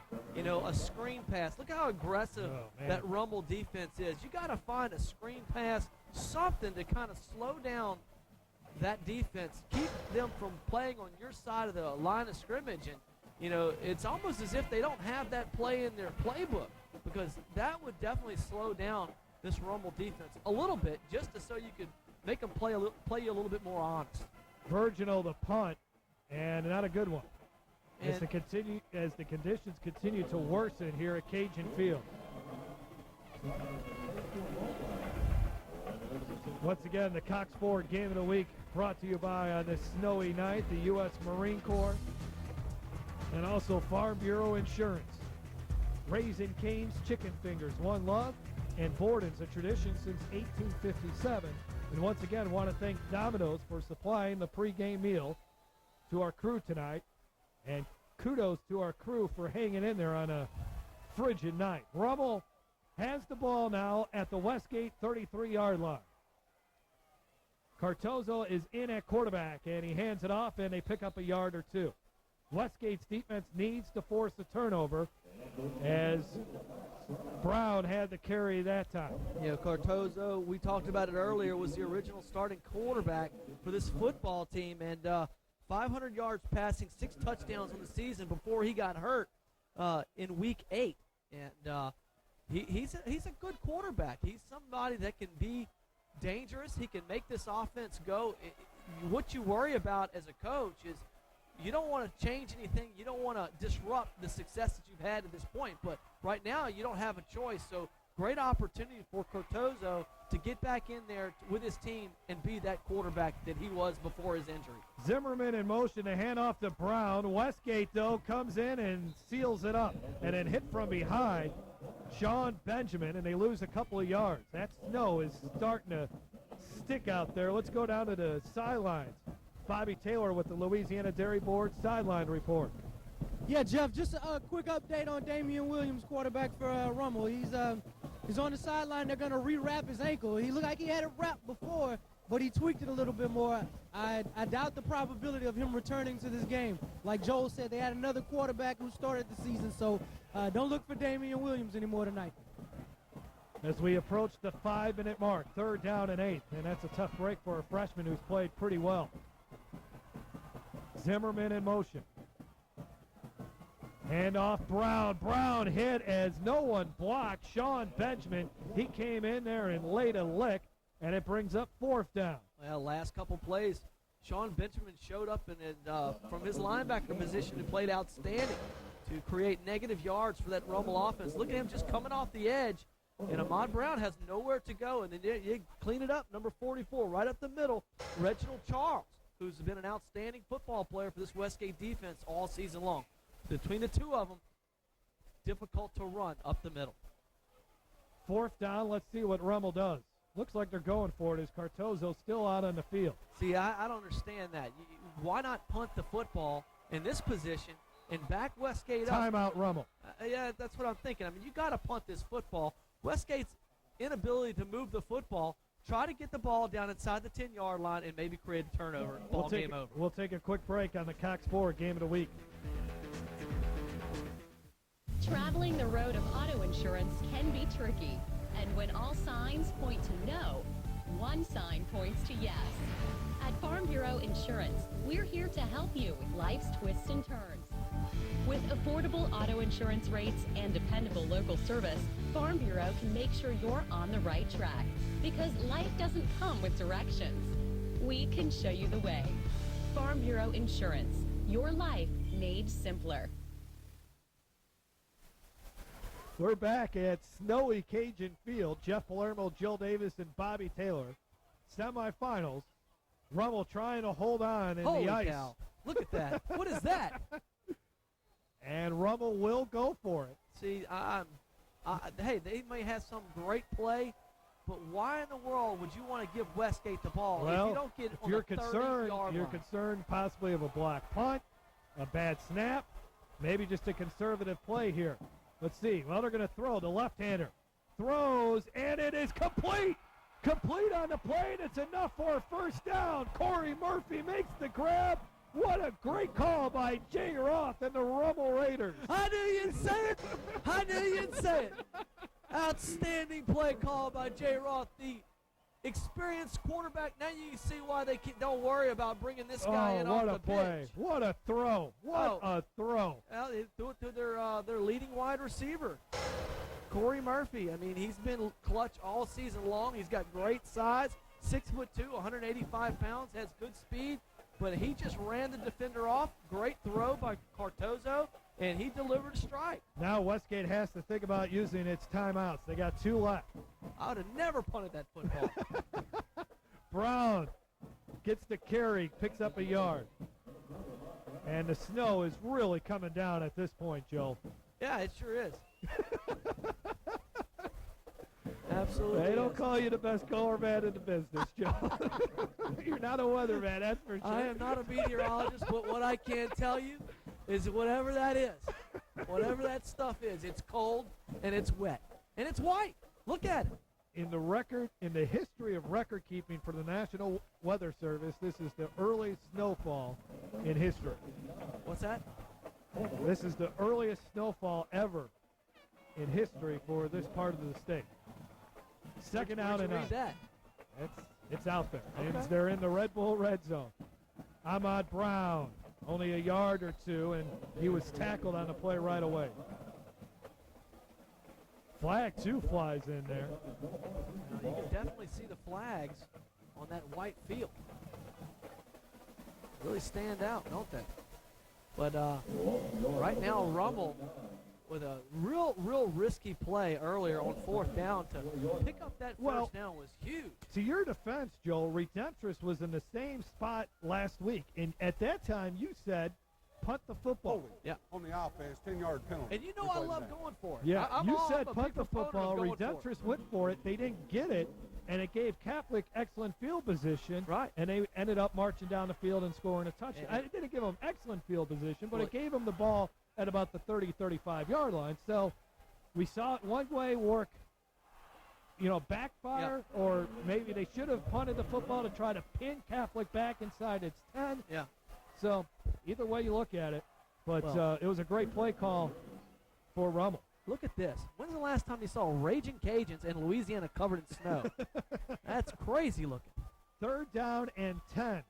Rummel trying to work as much time off that clock as possible, up by 1. And then he fumbled the football. He never came away with the center. Westgate motioning, they got it. As this game getting really sloppy now. And it is Tigers football. And Westgate has a pulse. Now let's look back. If you'd have punted the football, come on, Westgate could possibly have the football inside the 10-yard line. But no, you went for it. You got it. You had negative plays. Now you give Westgate the ball on the 30-yard line. Let me tell you something. These two teams, the best defense is not their offense, okay? You punt the football, put their deep offenses out on the field, because 9 times out of 10, these two offenses tonight against these good defenses are going to find a way to mess it up. This is an opportunity for Westgate to find their rhythm and get something going offensively. Spread them out and move the ball down the field with a quick passing game. 1st and 10 at the 31. They run the option, and no, says number 31, Miles O'Brien. They lose 6 yards, and they got to hurry up. Not the way you want to start your winning drive with a big loss. And I just think that you got to try to throw the ball out there in the flats. Give those guys with speed an opportunity to beat those smaller corners out on the edge. They have got to try to find their way to get the ball out on the edge, away from those quick linebackers of Rummel. 2nd and 16. Malvo in motion. Spencer keeps it out in space. If he can break a couple tackles, he may have something here. And then thrown down at the 33-yard line by Michael Langley. Brings up 3rd down and 8. 1 minute and 35 seconds and counting. He talks to Brian Fine, who gives him the play call. Now that was their opportunity. It was a little breakdown on their defense, but it all started with this man, Deontay Spencer, who was able to create something on his own. Really no blocking downfield to speak of for him, but if he could have gotten away right there from Langley, he had a bunch of yards to pick up. Unfortunately for Westgate, he wasn't able to do it. 3rd down and 8. Oh, and Spencer just lost the football, and he's down for a huge loss. A huge loss as Miles O'Brien came in there. And with the field conditions deteriorating, that ball so slick, Spencer just can't handle it. Well, the bottom line is Deontay Spencer is a little guy. He's not a big guy. He's about 5'9". That might be stretching it, and he has small hands. If you have small hands, it's very difficult to hang on to an icy ball. It's not like he's got Jamarcus Russell hands where the ball it's like throwing a tennis ball. Yeah. It's so hard for this young man. There's no grip to that football at all. And when your hands are small, you can see he's just trying to shot put it out there to a receiver. That tells you right now why they haven't been able to throw the football in this game. And it starts with Deontay Spencer. He just doesn't have the physical tools in these kind of conditions to throw the football. The way he's been able to win this season is with his legs. Unfortunately for Westgate tonight, Rummel's defense has just been outstanding and totally limited him to be able to function on his legs as well as his feet. Ben Jefferson's interception for a touchdown right now is the winning score, along with Raziano's extra point. Well, 4th down and a long way to go. 4th down and about 20. Jay Roth looking for his first trip to the state championship game after 15 seasons for Rummel. And they've got Malvo in there going to throw the football. Malvo rolling out. This is it for Westgate. And he is out of bounds. Miles O'Brien Miles O'Brien, and now they're going to say a face mask penalty, and they do. That's going to be a first down unless they give him 5 yards. Malvo was motioning right away that was a face mask penalty. Miles O'Brien grabbed him around the helmet, so hold off on the celebration just yet for Rummel. Just a 5-yard penalty. It won't give him a first down, but it will give him another opportunity to throw the football. So the officials will sort it out. It gives Westgate another life for now. Well, you know why they've got Malvo in there. They feel like he's able to get the ball down the field better than Deontay Spencer in these conditions. 5-yard face mask on the defense from the spot into the run. Replay 4. All right, so they just 5 yards. Well, he still actually lost a yard from where he was earlier. Yeah. He lost 6 yards on the sack. The flag gives him 5, so they're still 1 yard further away than they were on the previous play. So Malvo's still in there. Expect him to try to find one of those seams and one of those receivers down the field. 5 wide receivers for Westgate. 4 men rushing for Rummel. Malvo running, and there he is again. Miles O'Brien, and he throws it at the last second, but it's incomplete, and it's Rummel's football, and the Raiders appear to be headed to the state championship game. Well, Malvo is not a quarterback. He paid too much attention to the rush, never looked downfield to try to throw the football. He never gave his team a chance because he was too concerned with the rush. You can't blame the young man. He gave everything he had tonight. The conditions just did not play in favor of them getting the ball down the field in their passing game. You have to feel bad for Westgate. Well, somebody had to lose this football game. Yeah. Both of them played outstanding defensively tonight. Unfortunately, their offenses struggled. Victory formation for Rummel. And for J. Roth, 15 seasons at the helm. A lot of near misses, including 2006 when they lost 7-0 to Sulphur. His team, as they call it, delay a game on Rummel. That doesn't really bother him too much. The Raiders will have the opportunity to play in the Louisiana Superdome for the state championship.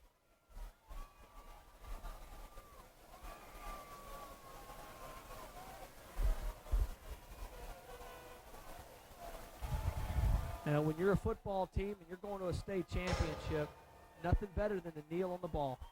Here is the key play of this game. Spencer loses the football as he's throwing it. It's up for grabs, and right there is Ben Jefferson, who takes it in for a touchdown, a 31-yard interception return. And that Rummel sideline, they are going nuts. Under 20 seconds left to go. The Raiders are storming the field. That is the football game, and they are doing snow angels out onto the field. The Rummel Raiders have finally found that treasure, a berth to the state championship game. Congratulations to Coach Jay Roth, and heartbreak for the Westgate Tigers. Yeah, the bad thing, yeah, they're excited.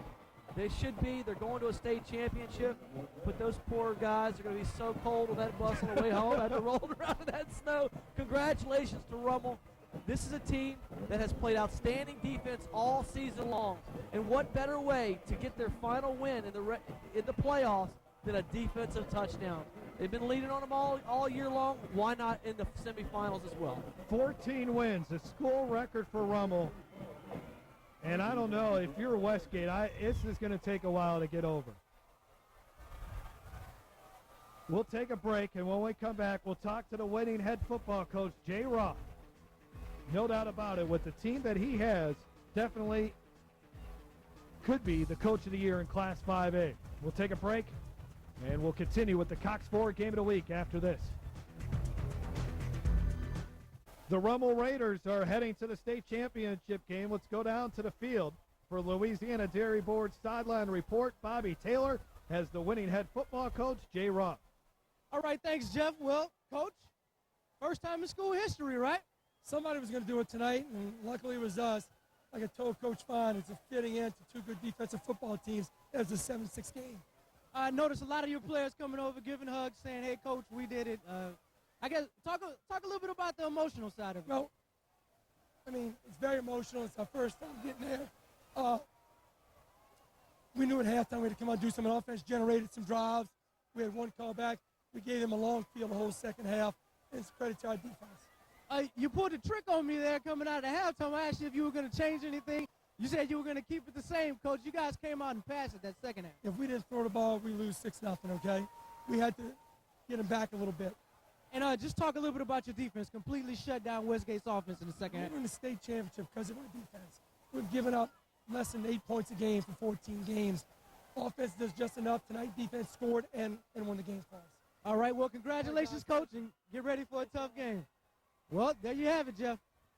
Rummel will play the winner of tonight's game between West Monroe and Catholic, but the Raiders, the top seed in 5A, holds on tonight at Cajun Field 7-6. We'll take a break.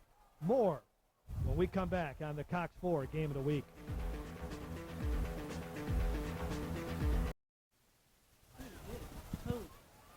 The celebration is just beginning on the field. The Rummel Raiders, they made it a trip all the way from Metairie, and it was a well-worth-earned trip for Rummel as they defeated the Westgate Tigers tonight in snowy conditions, and the weather really played a big role in this game, Joe. Yeah, it did for the broadcast team as well. There's no question about it. And you sent me an email yesterday and told me to dress warm. And yeah. I didn't you did take it. No, I didn't. I didn't put the long johns on. I wish we could do it all over again because I'm sure it would have been a much better broadcast. However, there's an idea of someone that is going to be completely miserable and about, oh, well, look, it's one of our camera crew. He's got the. There you go. That is Dwayne Thomas. Well, at least he's got a raincoat on. Is that a bare hand in the snow? He's absolutely out of his mind, ladies and gentlemen. What an outstanding football game tonight. The Rummel Raiders came into this football team with a defense that gave up less than 7 points a game all season long, and he nailed it. You know, we talked about it at halftime. This is a team that wasn't able to do anything offensively in the first half. They weren't able to run the football, and we said that they needed to find a way to get the ball down the field, and they did that. And it opened things up for them in the pass game, and it opened up things for them in the running game, and they were able to get the touchdown that was so needed, but it was called back within the defense. Got the touchdown, the winning touchdown.